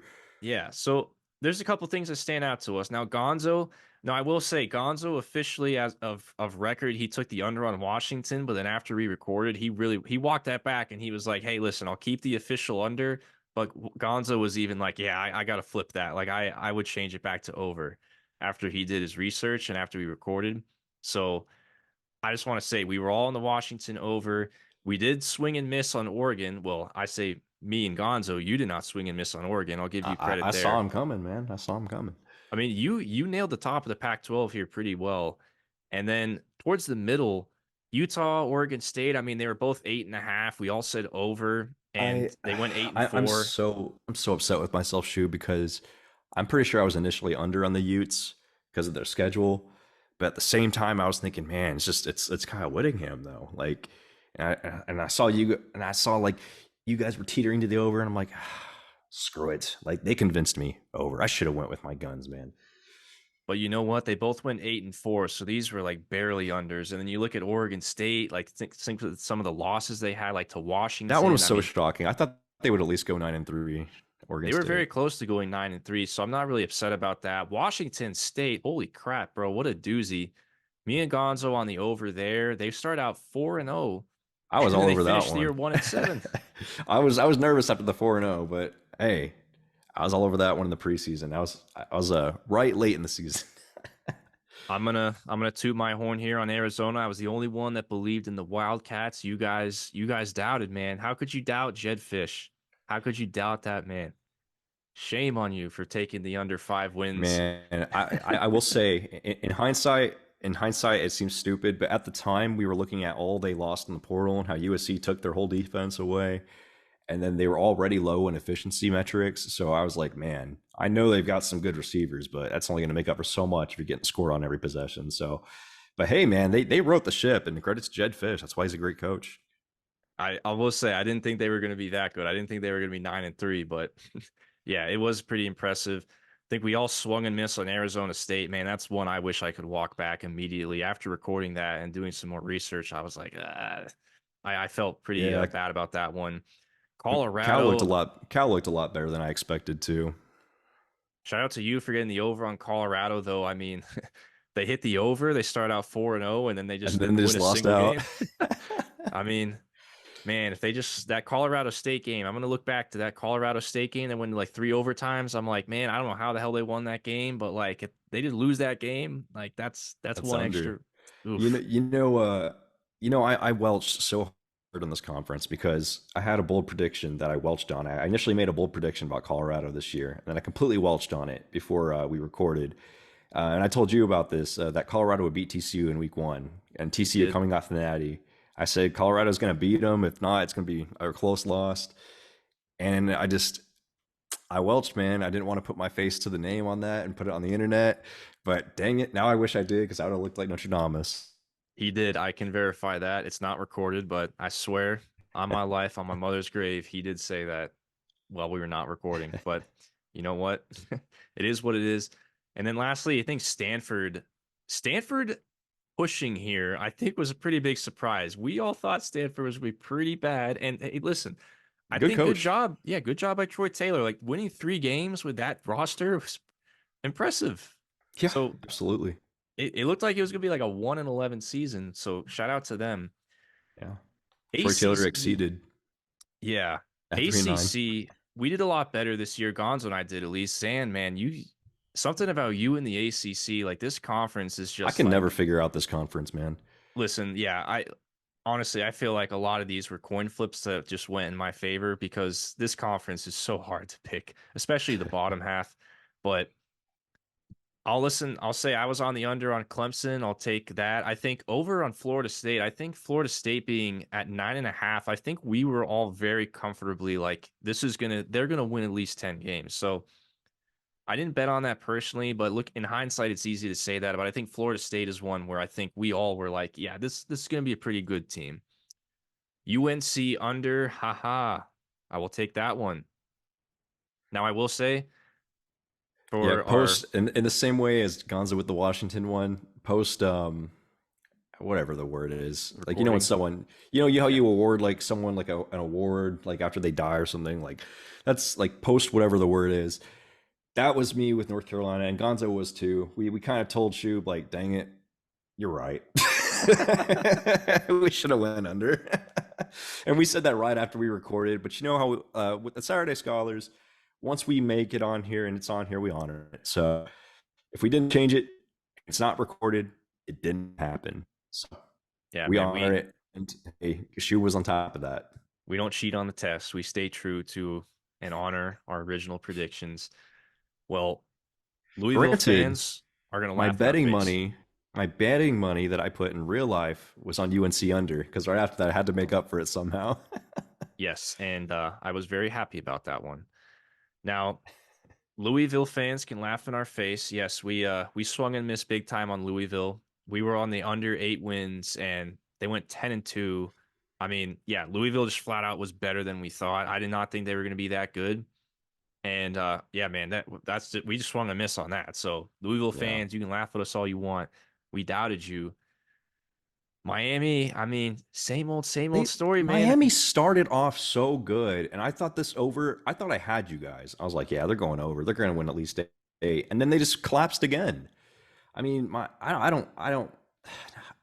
The one year that I don't put faith in Miami is the year that they are going to go over, man. So I'm just gonna Probably gonna keep. happen this year, next year. I'm gonna keep being the one that curses them and keep going over, man. Because honestly, I mean, I don't have anything against Miami's fans, but I just don't like the bag dropping, man. And I know a lot of programs are doing it. It's not just Miami. It's not just Miami. But me personally, it just rubs me the wrong way, and I think that's why I'm a little bit of a hater. I won't lie. And so, anytime that Miami has success, Miami fans, you are free and clear to spit in my face in the comments, and I will eat the crow for my haterness. I mean, in their defense here, or in your defense, I should say, they went 7-5. The line was 7.5 wins. Like, if they simply just took a damn knee against Georgia Tech, you would have hit the over. Like, Yeah, literally, it's as simple as that. They just choose to take a knee. This is an over for you. So, I Cristobal mean, is. yeah, man, I I'm feel telling you like that Miami job might open up next year, man. I feel like with Cristobal, whatever like the sports books line is, it's like you got to take whatever the projected line is and then take a -1 because of Cristobal. For Just like Cristobal, his his coaching, decision making. his Yeah, decision making is going to cost him a one game a year, like by default. I feel like that's how you have to approach it. Pitt, oh boy, Pitt. we were all over this. This one I think we all saw coming. Yeah, not Like, even really surprised about it. I'm surprised in 3-9. I didn't think it was gonna be that bad. I was thinking more like 5-7. But hey, we were all over it, man. yep. And some Pitt fans were they gave us some crap about that. We were right, Yeah, buddy. they were We were right. pretty, and they stood on that crap with a lot of conviction too.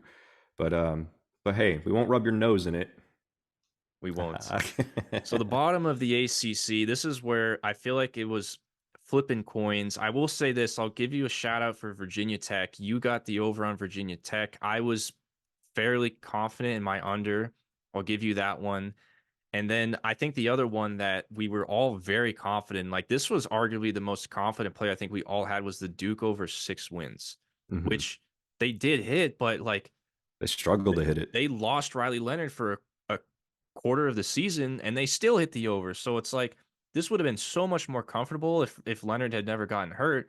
But still, I mean, this is how much of a good play this was. The fact that they lost their best player for a third of the season and they still hit this over. Hmm. And I have to say, man, with Georgia Tech, I remember when we discussed it, I was like, I can see the potential there. I can see the potential for the over, but I just can't do it. Dang it. Wish I did it. Wish I did it. But that's why, we talk about this, and there's a lot of these that we make a pick for the sake of entertainment. Wouldn't put my money on it at all. But hey, won't lie, Virginia Tech had me a little bit nervous, but hey, they pulled it out. They got better. They got a lot better towards the back end of the year, and they were able to kind of pull out some wins. Boston College, I was pretty confident in my under on that. So that's where we traded here. Like, it literally traded tit for tat with you and Gonzo on Boston College, Virginia Tech. You guys were very confident in the under on Virginia Tech, as I was confident in the under on Boston College. And look at the flip in the results.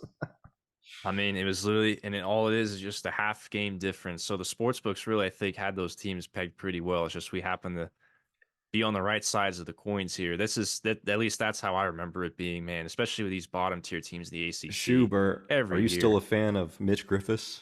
Oh gosh, let's not bring that up. Let's not bring that up. Let's move on. Big 12. All right.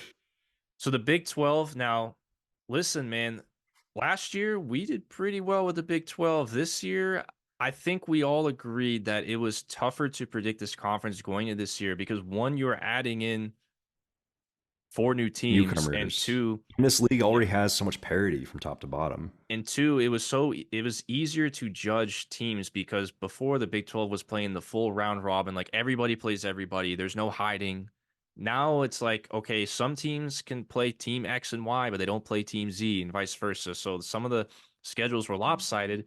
And you saw that play out. I mean, look at Oklahoma State. They were the beneficiary of playing a really weak schedule. And then you Absolutely. you had some schools that had to play tougher teams. And in the Big 12, where a lot of these schools are so closely related to each other in terms of team talent and coaching, it's like, man, it's getting tough to predict. And I think pretty much going 22-20 overall is I'd say that's a win in my book with the way that this league played out this year. And One, broke I can't even. believe Gonzo took the under on Texas. Now, Gonzo's not here to stand on trial for this, but like, I don't know what he was thinking when he took the under on Texas. Like, literally every single sign in every like the whole universe was saying, literally Texas is going to be good. I think Gonzo was subscribing to the same Texas is back, but they're not back. Because they had been perennial chokers up until this year. But I mean, you and I saw the writing. We said, look, a team like this has all this talent. They can't suck forever. It's just not going to happen. And they're Yeah. already trending in the right direction. And hey, I do feel a little dumb about going Oklahoma under because I was thinking 9-3 at the time, but their schedule was pretty light. It was more favorable given the talent discrepancy, and 10-2 I think was perfect. And but I went under because it was a little bit of hater mode for me, but and wishful thinking more than my actual thoughts. But hey, good for OU, 10-2. Didn't make the conference championship though. Um, Kansas State, consistent darlings for me. I love them. Overs This all was the an way around. easy And overplay for all of us. Yeah, I felt very confident in this. And to be honest, I think Kansas State towards the beginning, middle of the season, Kansas State had a stretch there where they were not really playing that well. I mean, they then Avery lost to Johnson Oklahoma came in. State. Yeah, they had a stretch where they were not playing well, and they still hit this over. I think that was they were kind of like Duke, sort of Duke light in my opinion. Like didn't play as good as we thought they would, but yet they still hit the over. Yeah. So They took early season losses to a quality Mizzou team, by the way, who yeah, they almost beat. And we saw how good Missouri was. And then they lost to Oklahoma State, which I did not think that was going to happen at all. Um, but yeah, man, I do want to take I'll give one and I'll take one here. I'll take my victory lap first because I'm bringing it up. My victory lap is Baylor, man. I was so supremely confident in that under. I put, and this is sounds stupid, but I put three separate bets on it because I forgotten that I had made initial bets on it. So well, I I didn't had know three about different this. tickets on Baylor under. Jeez, man. It was stupid on my part, I know. But I didn't know until I looked into my later bets. And I'm like, oh man, I had that Baylor under a while ago.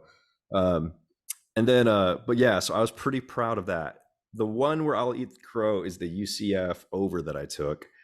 You guys were pretty confident in that being an under, but I will stand my ground in saying that if JRP, John Reese Plumley, was healthy, didn't get hurt for an extended period of time, I think they at least get the 7 push. So I will at least leave that little nugget of information. But when we do the win totals, I will give credit where credit is due because you guys did say a big reason for your under was because that team is JRP. JRP goes down, they're screwed. And what happened? JRP went down, they were screwed. So you guys deserve your credit. I deserve my L because the reasoning was provided at face value. And hey, you guys were absolutely right. I will say though, as much as we like to toy with UCF and their fans a little bit here and there, they were, I would say, kind of unlucky this year in some of these games because remember that Baylor game where they had that game stolen from them. That was a complete collapse. And That then comeback was crazy. the game against Oklahoma. I mean, you could argue UCF should have won that game in Norman, and then they lost. They had a Mhm. handful of games that were stolen for them. I think that if they had better fortunes, this could have been like a 7-5, 8-4 team. They're a good program, man. I think they will be Yeah. competing at the top end of the Big 12 for years to come. They did have bad luck, but we'll see how KJ Jefferson does, man. That's an interesting addition. Yeah, and my final statements here before we move on with TCU, I think all of us just we knew there was going to be like literally everybody and their mom could tell you this team was going to drop off from like literally playing for a national championship, But to five but and seven and not making a bowl, without I didn't no. expect that. Nobody did, and us included. Texas Tech, listen, man, swing and a miss. And again, this was one where I was like, define. Well, I looked at this team and I was like, my numbers were saying this was a 6-7 win team, and it was saying play the under. And yet I was like, oh no, it's Texas Tech's got all this momentum, and I was like, screw it, I'm gonna go with the over. I went with the I went with the or sorry, I went with the hearts. Pointing to the wrong thing here. I went with this instead of this because this was saying under, this was saying over. Yeah, I messed up there. I was ready to see the Red Raiders have a pretty decent year, and everything pointed to it, man. There was a lot of hype around them, but sports books are smart, man. I think the sports books knew there was a lot of hype around them, and they were like 7-5. A lot of people are going to bait this over, and But damn it, we did it. but you know what? I think they have post hype sleeper potential, if you know what I mean, for next I feel year. like, Like well, every year I feel like Tech has enough talent to be a potential sleeper, especially with the way Joey McGuire is building that program and the talent that he's bringing in.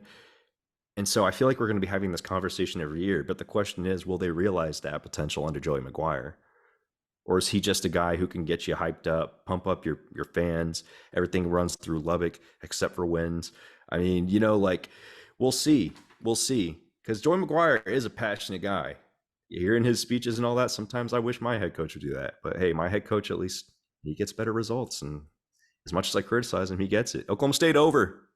I took this because of the heart, man. Not because I thought they would be any good this year. No. Combination of easy schedule and heart, and where my heart is. And they far exceeded expectations this year. So, especially what we saw to begin the season, I was thinking, damn, I really should have taken the under. But hey, credit to Mike Gundy and his coaching staff. They figured it out. Yep, we're Anything all in else the about the same Big boat 12 there. really We were sticks all in out the to same you? boat there with the Pokes. Yep. Oh, If yeah. you told me they were going to play for the Big 12 championship game, oh my God, I would have bet my entire life savings that that would not happen. So that was a huge surprise. All I got to say is a few things here. One, Kansas under, man, what were you thinking? How could you Yeah, doubt Lance Leipold like that, man? Never I fade good know, I coaches. know. Never fade good Lance Leipold, coaches. and you know what? And even with being their backup, they still did pretty good. They had a lot of returning people, but I remember, if I recall correctly, I was really down on their defensive line, and I thought they were going to get dominated in the trenches but their defensive line ended up being a little bit better than I was expecting. Their offense still very, very good, but now Koltonecki's gone, so we'll see how they look next year because there's definitely going to be quite an adjustment. We'll see if that's more of a Lance Leipold or great offensive coordination. So I'm curious to see that. I also want to give two really big shout outs to the three unanimous unders that we took. Matt Campbell, holy crap, man. Just whenever you think that they're on a downturn and they're not going to accomplish anything, even after taking their yearly loss to Iowa, no matter what, they still go 7-5, man. So credit where credit is due. Iowa State, when my Pokes lost them early season, I was thinking, my God, we suck. But no, Iowa State's actually just a well coached team, and they're able to put together a pretty solid season. And Neil Brown on the hot seat, gun to his head, do or die time, and hey, he did it. Eight So and he saved four his for West job. Virginia. Yeah. 8-4 is phenomenal. I never would have suspected West Virginia for 8-4. We were all saying, Neil Brown, it's time to start pumping gas and working at Sonoco. You know, but hey, he gets to be a head coach for at least one more year. And then lastly, Cincinnati under, that was obvious. I Like think that was we were Emory Jones is all your yeah. quarterback. Emory, that enough said. Emory Jones is your quarterback. Let's go back to a clip, a little blooper that we had from the season before last, where we were talking win totals, Arizona State's, if I recall, and we said, "Oh, their quarterback, the starting quarterback's Emory Jones under." So I think it just follows the same logic. Like Emory Jones is your quarterback, you're going under, and not to mention that, but the hire of Satterfield, that still baffles me to this day. I think that's like the worst hire in the last 3 years from like a power four program, I should say, that I've seen. Like I can't think of a worse hire in the last few seasons. Like the Satterfield hire, it makes no sense. They were about to fire the man. Louisville was about to fire Satterfield, and they still hired him. And they could have went out and got anyone else. They lost Tom Herman to FAU, for crying out loud. You tell me you couldn't get Tom Herman to come take a bigger job at Cincinnati? Like, oh my goodness! Like a huge L for Cincinnati. Huge L. I Maybe hate to they'll get it say it, together in the but future, yeah. but I think they're going to be. I think they're going to be routinely a bottom feeder in the Big 12. I hate to say it, but I think we all saw that one coming. That was one of our favorite plays in the Big 12 was Cincinnati under. But you know what sucks before we move on to the Big 10? You know what sucks about this whole situation with Emory Jones? The Emory Jones automatic under is that that man declared for the NFL draft. And is he going to get Automatically not getting drafted? drafted. Yeah. I'm sorry, buddy. You're not going to get drafted, but you know what sucks for us is that I wish Emory Jones was still in college football because now I don't have it. We don't have an automatic under to play next year. So we lose it. We lose a free under win now that that man is Dang. out of college football. So that's an L for us. Anyways, moving on to the Big Ten. Man, oh man, this one is just painful. Like, gosh, I'm gonna go blind. Like, goodness gracious, that ugly U that is next to the Michigan 10.5 line for you and Gonzo. Like, oh man, God, that is just brutal, man.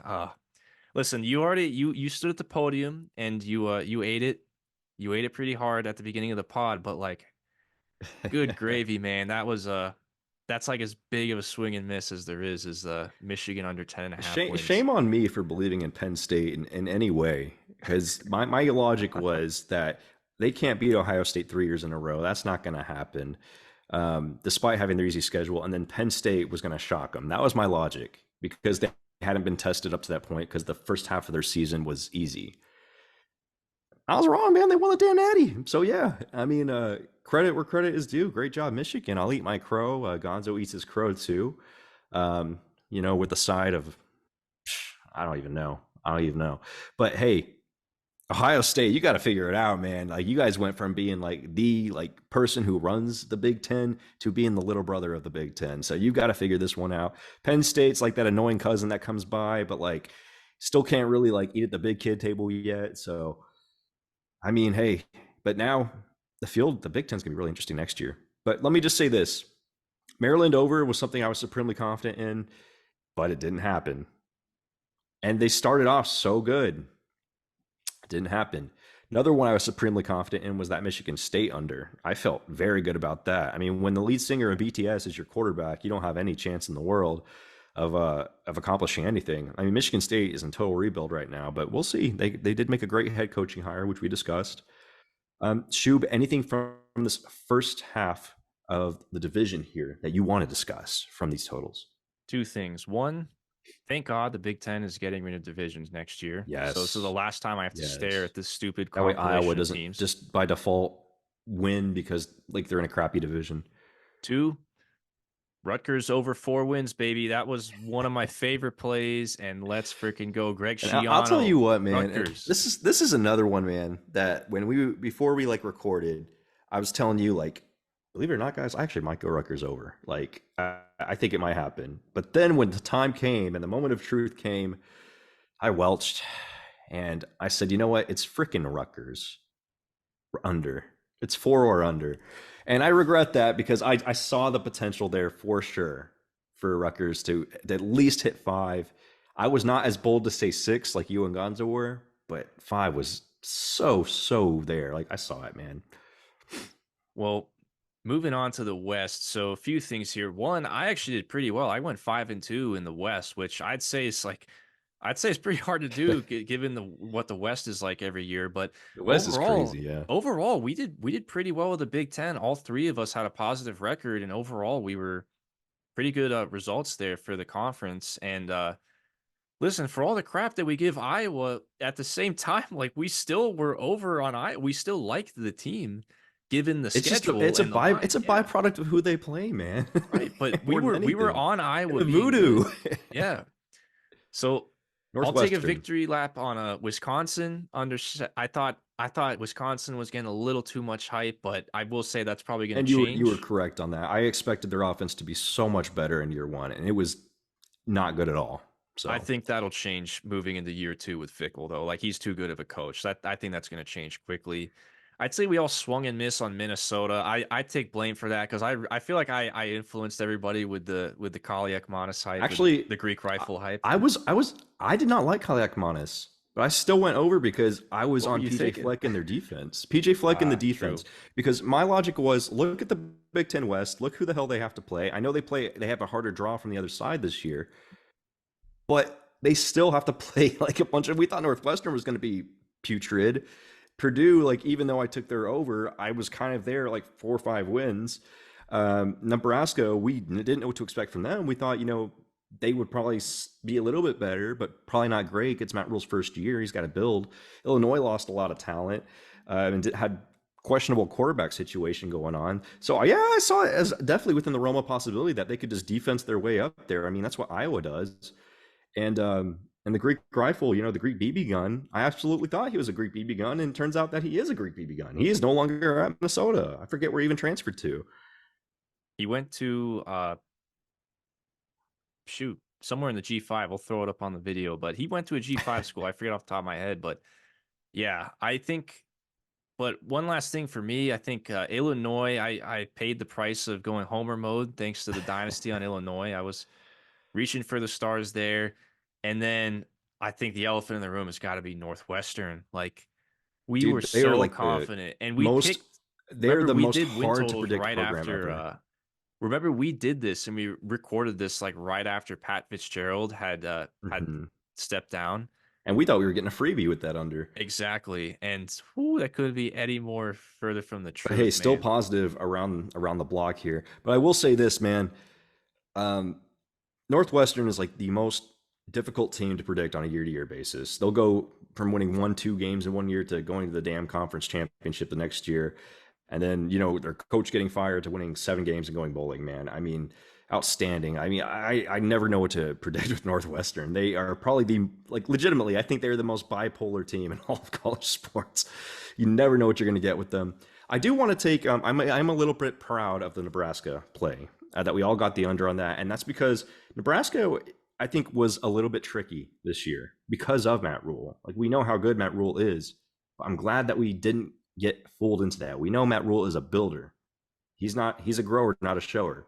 And 5-7, man, 5-7, he's going to start growing from there. So Oh yeah, I was I'm about to happy we say got I, that. I think whatever the line is for Nebraska this year, like Matt Rule from year one to year two, that's an automatic over for me. Like I don't need to know what the line is. Like Nebraska And they got over, Rayola too, man. that's going to be one of my favorite plays I think for next year. I'm assuming. But same thing with Luke Fickle. Like yeah, I took the under this year because it's year one, but like Luke Fickle year two, Matt Rule year two, like those are the types of coaches that you don't bet against year over year. So I think a lot of these are going to flip going into next year just by default. But let's take a look at the SEC here to wrap up win totals. Overall, solid record, not great, but we were above 500 and getting win totals right. So Georgia over 11 and a half wins. I mean, this one was I mean, like this one was literally like it's either they're going undefeated or they somehow slip up against that schedule, and we were like, all right, man, like there's no like they're not Yeah, they're losing going one of those undefeated. games. Yeah. They went undefeated, easy. Like we said their biggest threat was Missouri, and we were right about that. 10-2 Yep, Missouri, and their line was 6.5. we did say that. We did say that. I don't think we thought Missouri was going to be quite as good as they were, but we were I on thought that. Missouri was going to be damn good. I had them at 8. That's where I had them, 8 wins. I didn't think 10-2, but I had them like significantly above 6.5. Yeah, there's two huge victory laps to take here with this division. One is Missouri over 6.5. I think of all of us, you were very high on them. Gonzo and I were high, but I was I agree with supremely you. confident in Missouri this year. So like I was with Washington State last year, it was the same way with Missouri this year. I had a bet in on them, like supremely confident in Missouri. Yes, absolutely. We saw it coming, maybe not 10-2, but we saw like Definitely didn't see seven 10 and and 2. five, 8-4, maybe 9-3. We were like that's definitely a possibility. We were all on that over. And then the South Carolina under, like that was so the South Carolina under was like one of the easiest. Like I was like, this is one of the best plays of the season right here. We saw what And they have in the O&D line, and we were like, oh, in the like SEC, under. Like, yes, they were terrible along the lines of scrimmage, and we all saw it coming. I mean, mhm. I think the Shane Beamer, what happened at the end of 2022, like really diluted what South Carolina actually was going into the next season. But hey, I will say this: Gamecock fans, they got two 5-star recruits that are offensive tackles They in need this them. year's class, so it won't be that bad for long, hopefully. But we'll take two huge victory laps there. Kentucky, man, there was a huge divide here between us three on Kentucky. It was me versus you and Gonzo, and it ended up being a push. So I thought Kentucky. I'll say this: I thought what Missouri was this year is what I thought Kentucky was going to be. If that makes Oh, sense. I was, yeah. See, I think I was in the opposite boat. I definitely thought Kentucky was going to be like 6-6 this year. I didn't think they're going to be that good. But hey, just to just to hedge my bets, that's why I took them in the team draft because I knew in the late rounds you would probably try to snag them, thinking, oh, no one's going to take them, so I could just take them. Dude, I can't believe you did Guilty as that, charged. man. Sometimes I just want to troll, man. Sometimes I just like to see what your reaction is. And you know what? I'm glad you did that because It then you didn't pick backfired. Missouri. You could have picked Missouri. Nobody picked Missouri in the team draft, which we'll get to It later totally on. backfired. Yeah. Yeah, that one we look stupid for not taking Missouri. We didn't back up what we said in win totals for that pick. But yeah, I think Tennessee, Tennessee, we all were on the over, but it wasn't like supremely confident. I guess we'll take the L there, all three of us on the Tennessee over 9 wins. But other than that, I mean, we did a very good job with this division, I'd say, on the whole. And so Mhm. the West, the West, now admittedly, That and Bama, I'll take that blame Bama for under this. is that Bama under is unlucky. God damn it, Auburn. Unlucky. God damn it, Auburn. Like, what the hell? Unlucky. The Fourth and Iron Bowl's 31. crazy, man. Something crazy always happens in the final seconds of that game, and that is what gave Alabama this over. And we were right, man. We were right. We were just on like look, we were right in our logic. We were right in everything, but we still fell on the wrong side of the coin. That happens with betting Yeah, and win totals. And I had money on this. I won't lie. I lost, of course, me too. but man, that is that's just so frustrating. LSU was a little bit of a That was a big swing and miss. I'll big that swing and miss. fattest swing and miss of my career so far doing the Saturday Scholars We didn't podcast think is their defense was going to be that bad. I Um, and you know what people were saying, especially during the going into the preseason, there was a lot of people saying, "Oh, I don't this defense might actually not be that good." I was not buying that. I was thinking that the defense was still going to be pretty solid. I mean, during the spring, there was a lot of good reports coming out of LSU, and on paper, I thought there's no chance they're going to drop off as bad as they did, and I'll take the L on that one. But and I'll take blame too because I feel like I also well Gonzo of course you know he was going to take the over, but I feel like I persuaded you there because you were on the yeah, you fence did. about them, and Well, I if sort you of recall, dragged you into in this that. particular division, there were a few teams I didn't have enough time to do amp research for. LSU, Ole Miss, and Auburn. And so on those, I was kind of just going off gut feeling. I didn't really know a lot. But after I had done my research, the only one that I would have changed is probably Ole Miss. I probably would have went over on Ole Miss. Um, Ole Miss, 2 years in a row, we've doubted Ole Miss, and they've spat in our faces 2 years in a row now. So I think I'm done doubting Lane Kiffin. I really think I am, but I the don't know. Wings Maybe fan, I'm not. man. I might go under on them next year. But Ole Miss fans, you can give us to us in the you can give it to us in the comments. We're doubting, we're hating, and you keep proving us wrong. Oh man, Auburn. I swung and miss on Auburn. I They should really have at bought least into the pushed, huge man. price Auburn side. should have at least pushed. But Yeah, hey, I'll take a win where a win is due. Considering I'm 6-7-1, I needed that to at least get closer to 500 as I can be. But yeah, man. All in all, not too horrible. Not too big of a loser here. Just minus 1.7 units. exactly. So we'll take it. You know, Texas 7-5, Texas 8-4. I think we all saw that one coming. That seemed like a little bit of a freebie. But yeah, other than that, I mean, not too bad, but not too great in the SEC for win totals in 2023 from the Saturday Scholars. All right, man. We've been going long here, but let's let's wrap this up with a few other things here. The team draft. So, You're undefeated in the team draft, dude, back-to-back championships, man. You guys gotta do something because I'm going for the three-peat. I don't want to be like Kirby Smart. man. I'm gonna get the three-peat, unlike Kirby Smart. That's what I'm aiming for. So listen, all I gotta say is listen, I remember I thought I specifically after the draft, man. I thought I had it. you did a great job. You drafted a good team. I would say you didn't get the best luck towards the end of the year with how the dominoes fell. I will say this. I vividly remember during the middle of the draft where Gonzo took Texas Tech and I think Tulane. And then you guys just let this is where you went wrong. You let Alabama and Penn State and Texas fall into my lap. Penn State was not my fault. That was Gonzo's That fault was because Gonzo Gonzo's decided to fault. take Texas Tech over Penn State, and I was like, "Are you kidding me? You just let." I even said it when we were recording. I said, "You just gave him Penn State. Like Yep, you just gave it exactly. to him." Word for word. Like, because I thought for sure Gonzo was going to take Penn State, and he just didn't. I'm like, dude, what? But listen, I think, and I remember saying this, I was like, man, we're all down on Alabama, but it got to the point where I think we were in the fifth round or we were in I the don't think they fourth fell that round. far. The fifth. No, they were in the fourth round. Sorry. They were in the fourth round. And I was like, guys, like, I mean, it's still 10 it's wins, yeah, still at least. Alabama. Like, come on. Yeah, This is a buy low point. And it ended up being a college football playoff team for me. yeah. So, like, there's a price for everything. For as much as we drag and dig on certain schools. Like there's always a price. There's You always also a, had you know what I Texas, mean? didn't you? I did have Texas. I Yeah, drafted so like Texas that in was the those third were round. winners right there. Those Texas and Alabama picks were winners. Yeah, I was pretty happy to get the second pick because I thought after Georgia, I was like, give me Michigan. I was all in on Michigan being really good. Didn't think they'd win the Natty, but I thought they could at least play for it or compete for it. And then Team Boomer, Uncle Uncle Steve. It's a little rough for him. Hey man, it's all right. Year one is rough for But a lot of hey, head coaches and new programs. Year one could be an outlier year for Team Boomer. well, we got to say for Team Boomer too. I mean, he is going up against some sharks over here, so That's I right. mean, it isn't the easiest competition. So all due respect to Team Boomer. Ironically, Oklahoma, he got Oklahoma in the third round, and even though that was a homer pick for him, it actually was one of his best picks. It actually ended up Yeah, providing him a little bit of value, getting Oklahoma in the third round.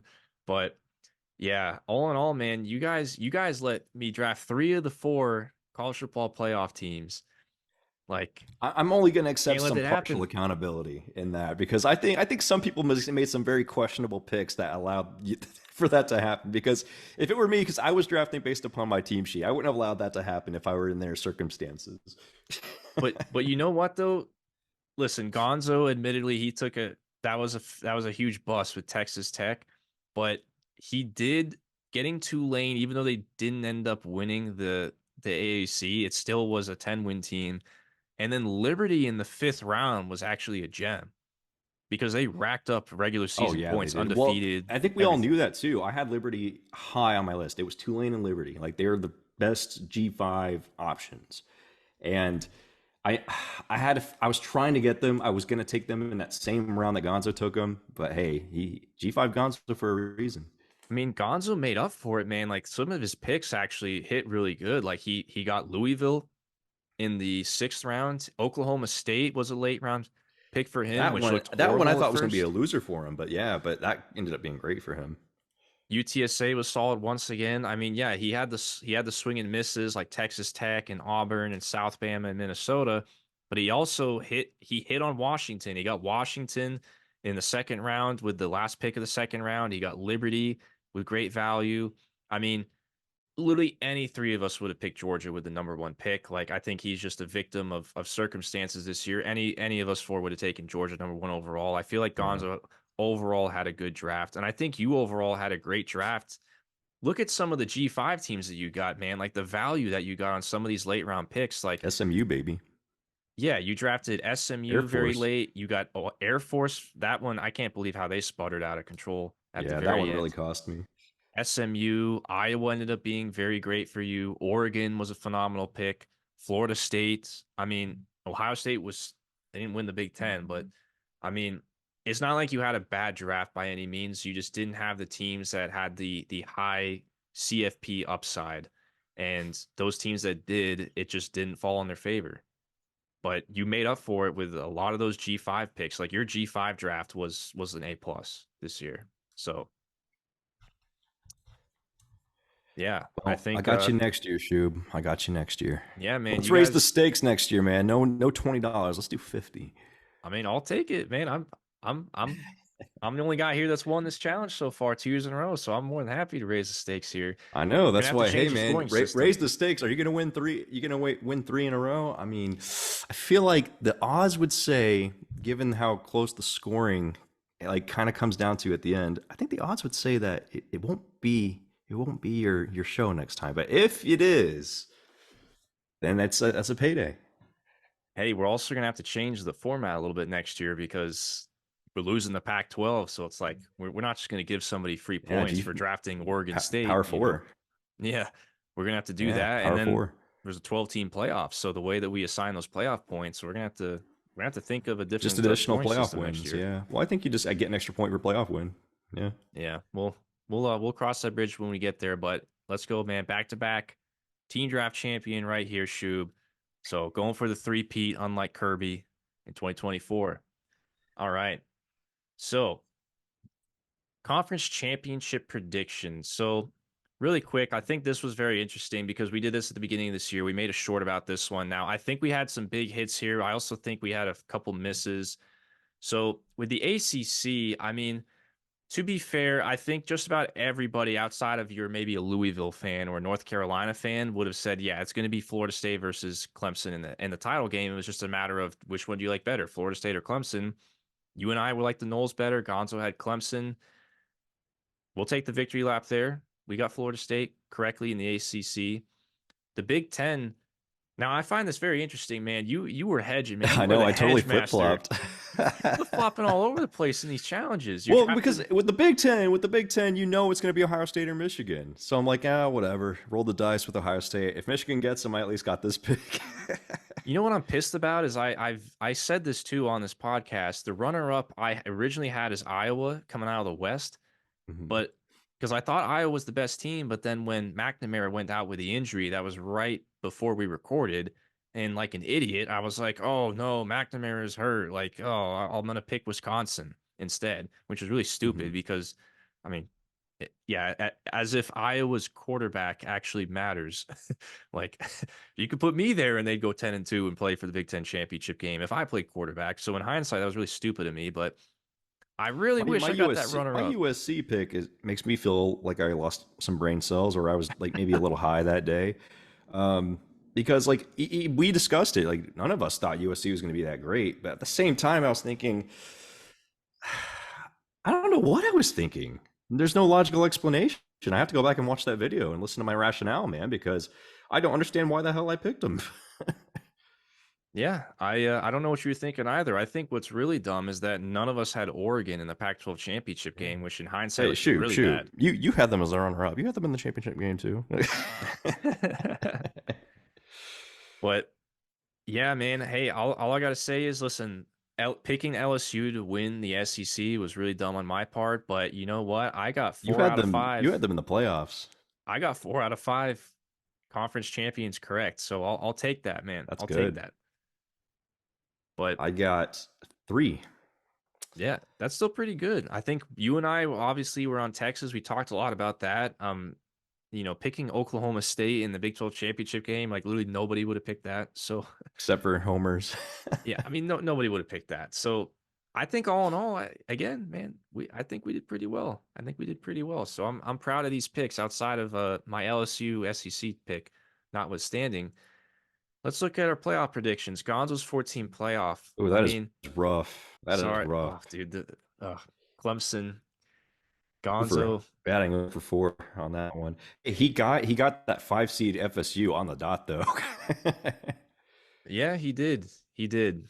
Oh yeah, I just realized. Yeah, none of these 4 teams made the playoff. Gonzo, man, RIP.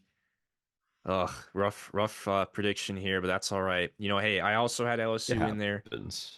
Let's look at Zans here. So Oof, pretty rough. I at least got one of them. you were saying you didn't like what you were thinking when you picked USC to win the Pac-12. You picked USC to go to the freaking playoff, man. I don't know what you were Yeah, thinking. I think I was on bath salts that day. I clearly wasn't thinking clearly, man. Because there's a reason we all took under on win totals. We must have recorded this on a different day before I did all my research, man. We recorded this after win totals. We recorded this right before the season Man, I don't started, even but know I don't even know what was going on. But I'm telling you, man, you bath salts, hell of a you drug. you trashed Michigan on win totals, and then you picked them to be the 2 seed and make the playoff. And honestly, this right here didn't really make a lot of sense. Like Michigan and Ohio State both being in it, unless there was like some tumultuous like scenario where other teams are kind of losing. But you know what? It has happened in the past though. But I'll say this: at least I got one team, not dead last. Well, you know what? I got 2 teams. Let's go. Now, I did pick LSU to win the national championship, which is, oh God, I think that is like one of the biggest swing and misses of my Saturday Scholars career. You got Michigan to the Natty though, and that was right on the dot. Like I said earlier on this pod, I was all on the Michigan hype train. I thought they were going to be a legitimately good team, but I Shoob, did not think they were going to cut down the nets at the Shub, end. if you didn't have so much hype into LSU, you might have got the national championship matchup correct. Yeah, I had Washington making the playoff. On Um, the other side of the bracket too, like yep, you almost had it, like perfect. I had At them least the making it, championship but game. right. And I think you know what? I wanted to put Georgia out of the playoff. I remember I said this, but I was like, no, I can't. I was like, even if Georgia loses a game, I was like, they're still going to make it because, I mean, how often does a bunch of teams finish undefeated like this year? That never happens. So Mhm. honestly, like I was almost really close to getting this near right. And then I'm also kicking myself for having Texas just missed. I mean, I'm pretty sure I said that the only reason I didn't have Texas in the playoff was because it's Texas. That was my So rationale. I was like, they can't because it's Texas. exactly. And then Florida State just missing. I And mean, that I was my rationale for not putting Texas in either. I was like, it's Texas, man. I can't have them ruining my bracket. so none of us three picked the national championship correctly. We're the national champion. I at least got one team in the national championship. You guys swung and missed. Hey, I'd say our conference championship predictions went well, but our Hey, playoff it predictions, seems like with predictions, there's a consistent theme here. Shub knows ball. eh, maybe just a little bit better than you guys. But yeah, man. How about But hey, man, Heisman? don't Now, look at the Heisman. Don't look at the Heisman picks. Oh my, don't oh, look at it. Don't look at it. bro, what are you talking about, man? Gonzo literally called Jaden For you Daniels guys, winning it the was good. Heisman. For me, it was pretty bad. Mine was pretty bad. Uh, like I You don't even got have Jane one. Daniels as a finalist. Gonzo and I were on the Jaden Daniels hype. Gonzo literally predicted Jaden Daniels to win the Heisman. See, now Gonzo made up for his playoff predictions with this because And he made up for his Klubnik pick too with that. yeah. Don't look at Cup. Let's just pretend Club Dick's not there. But like his 1 and 3, I mean, keep in mind here, it's easy to look at this now and be like, oh, we picked Jaden Daniels to win the Heisman. Okay, cool. Well, no, you remember you have to think this is before when the preseason started, before the season started, like Jaden Daniels was not by any means like a, oh yeah, he's gonna be a Heisman contender. It was like he was maybe a fringe Heisman contender, like, but he It was great definitely was not. clairvoyance by you guys. Okay, so Yeah. now that we look at our Heisman picks, I 100% understood why I took USC on all those things. I was gargling the Caleb Williams pudding the whole time. Like I 100% was on the Caleb Williams homer train. Like no matter how bad their defense is, no matter how whatever, Caleb Williams is him and he's going to find a way to win. That is 100% what the logic was. Now that I see this, and that's why I had him as the Heisman winner. And you know what? Didn't have as good of a year as I had hoped, but he's still a great QB, and I wish him all the best in the NFL. I Stop mean, trying to ask for ownership on the team, and he'll be good to go. I had him as the Heisman winner too, but at least I got the two guys underneath him. I nailed those pretty well, Jaden Daniels and Michael Penix. But I yeah, I regret the think Corum pick because they didn't even use him that much. it's tough picking a non QB to win this award, man. And in the future now, especially with the way the football is the way the game is, it's like I don't really know if it's even worthwhile putting non QBs up here at the top of Heisman I, shortlists next year anymore. we should do like Bolitnikoff, like all that predictions, like Doak, We like should, our do like our top five for it in each of them. but listen, man, I just want to toot our horns here, man. Like, keep in mind, Michael Penix and Jaden Daniels were by no means like locks to be Heisman finalists at No, the they end of the weren't. You guys year. were all over that. All three of us had Penix. Two of us had Jaden Daniels. One of us actually picked Jaden Daniels. Gonzo did to win the Heisman. Like, given what the market was like at the beginning of the season during the preseason, I'd say this is pretty impressive. So, Absolutely. a little silent clap for ourselves here. Let's give ourselves some praise. All right. I love to toot our horns, but one last segment here before we wrap it up in the pod. Bold predictions. Now, man, this is listen, we'll start with Gonzo's. We'll rip the band-aid off here. So this is see, I can't wait to make this video and edit this video because like let's go through these. Sunflower Showdown here. Gonzo said at the beginning of the season, keep in mind, this was before the season started. These are what our bold predictions were. And I decided to go full nerd here and give what I thought would be the actual odds that a sports book would give you in the payout for what that bet would be if you actually were to wager it. Gonzo had 6 of them. Gonzo was racking them all out here. He said the Sunflower Showdown will be a ranked matchup with top spot in the Big 12 on the line. It was close. Now, all right. To be fair here, yes, to be fair, they weren't the top teams in the Big 12, but both of those teams finished 8-4. They both were ranked during a majority of the season. So he was right, I guess his logic was right. He was on the right side of this. It just was a little too bold, saying that it would literally be for the top spot in the Big 12 on the line. Like with Texas in the league, Oklahoma, like there's no chance that was going to be the case, but he was on the right side of his thinking. So we'll give him that. Just a little too bold. Ohio or Toledo will make a New Year's Six bowl game. Oh, you know, for a little bit there, this had a glimmer of hope, but it It was did it look was just never going to good happen. for a little bit, The but yeah, MAC it's plus 1,500 for a reason. the Mac ain't what it used to be, man. The Mac is like you. It's just not. The No Mac's more just Maction. it's too much of an inferior league, man. I don't know if they'll ever make. I don't know if that'll happen in the near future.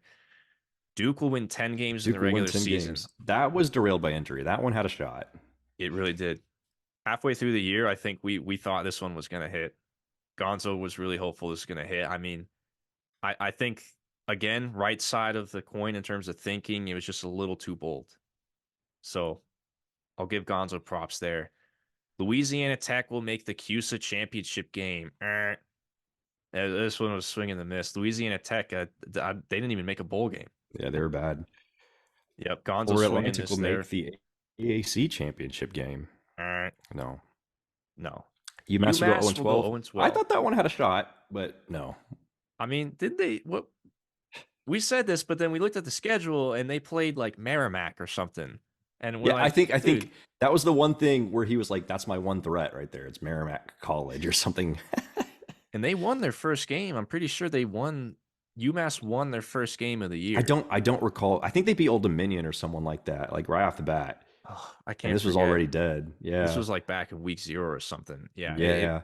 this was like dead from the very jump. But These are bold predictions for a reason, and I think Gonzo just went balls to the wall. He said, "I don't care about the odds. I'm trying to make it bowl, baby," and he that's what was we got literally here swinging for the fences. And you know what? He reached the every warning track on time. a couple of these. He reached He the was warning going, track. yeah, he was going Yeah, for a home run every time, man.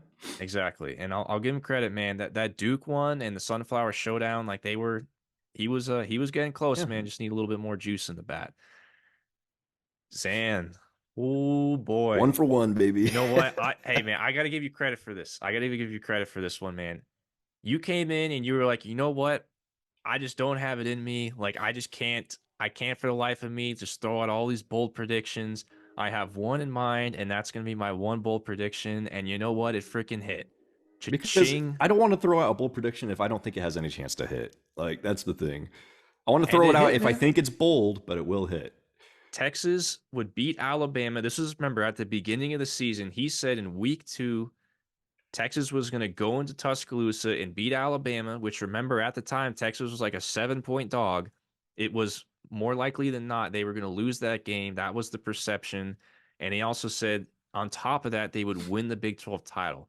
So he essentially had like a little 2-leg parlay here, plus 600 odds. That is what a sports book. I did the math. This is what a sports book would have given you for this prop if it was actually a thing. And cha-ching, dude, $100, payout 600 cash money, baby. Hey, respect. Respect. I was with you on this one. I endorsed Batting a this thousand. parlay here. So, yeah, man, hey, respect. Good on you. All right. My bold predictions. Woof. Kentucky will finish second place in the SEC East. As I said before, Missouri ended up being what I thought Kentucky was going to be. You know what? I thought one of those middle tier teams was gonna rise above the You pack. just picked the wrong one. I just picked the wrong one. So I'll just pretend like I said it was Missouri. But that was pretty bold though, plus 1,300 odds. The next one, dude, I can't believe this didn't hit. I That was so said close. South So Carolina will not make a close. You bowl got too game. bold by saying less than 8. I said South Carolina will not make a bowl game, and North Carolina will win less than 8 regular season games. They won 8, and I said they'd have to win less than 8. So literally, one more loss for Carolina, So this would have hit. close. That one is literally like it's going out of the park and the guy jumps up and robs the home run. That's what that one is right there. Literally, because North Carolina won 2 overtime games. They won that overtime game against App State, and then they won another overtime game against somebody I can't forget. So like, it could have easily hit. This could have easily hit, man. I did get robbed. And this one should have hit too. Auburn will Oh, beat Georgia or Alabama without that miracle at the end. So we lost a lot on Auburn doing that. We lost some win we did. totals off that. We lost, but it did help you in the team draft. I will say that much. It did, but But gosh, that man, miracle that cost you your bold prediction. the 4th and 31 like swung so many things against us for so many reasons. I got robbed 2 times in a row here, man. I had a home run going out of the park, and some guy, the outfielder, came and he robbed me. Yep. He got his glove You over the got Bo fence. Jackson out there robbing your home runs, man. I quite literally had this home run robbed from me. Oh, 2 in a row with these. That just brutal.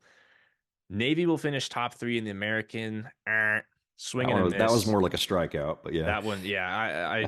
I was way too high on Navy. I thought they would be a lot better than they were. That was bad.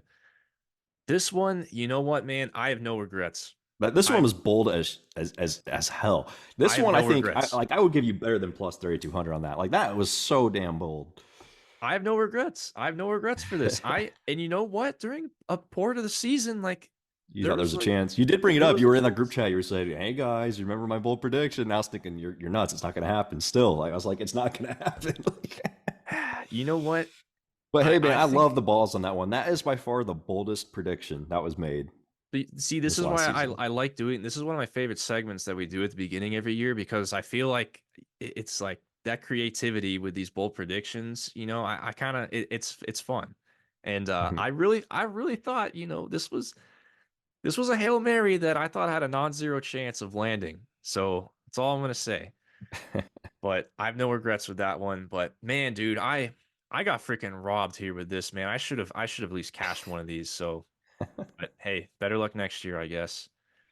Yeah, you should have got at least one, if not two of them, man. It's unfortunate. And then if you just picked a different team for the Kentucky one, I mean, you could have had three, potentially three of five if things just went your way. But yeah, I mean, it's crazy. I mean, we'll see. I can't wait to do it next year. Hopefully, Amen I'll to have more that. than one. But I'm just glad I batted 1,000. I It's hit a hey, sing. I hit like a. I'm gonna say that's a double. I hit like a double, and I'm sitting there at second, happy. And then I got a pinch runner in for me because I don't have any more at bats. no, it was a good prediction, and it had my endorsement as well. All right, well, man, we've covered just about everything. We went through all the new head coaching cycle hires and graded them. Covered a lot of ground that we have not got to cover here in the past month or so since we last recorded. A lot to talk about. And you know what? It was fun doing this little season in review, and I'm looking forward to breaking these out into some videos here for the channel. I think some of you guys will appreciate it. So, those diehards that are just seeking and foaming out of the mouth for college football content in February, those of us We got you. degenerates, we got you. Exactly. We got you. So, without further ado, this is the Saturday Scholars for Zan and Shub signing out. See y'all later and enjoy your college football Off off season. season. Yeah. It is the off season, fellas. But you know what? With the way things are structured right now with the transfer portal and NIL, It's always there really is entertainment. no off season. There is no off Yeah. season. It's There's always entertainment. always some crap happening every day. All right, fellas. Thank you for watching. Thank you for listening. See you guys later.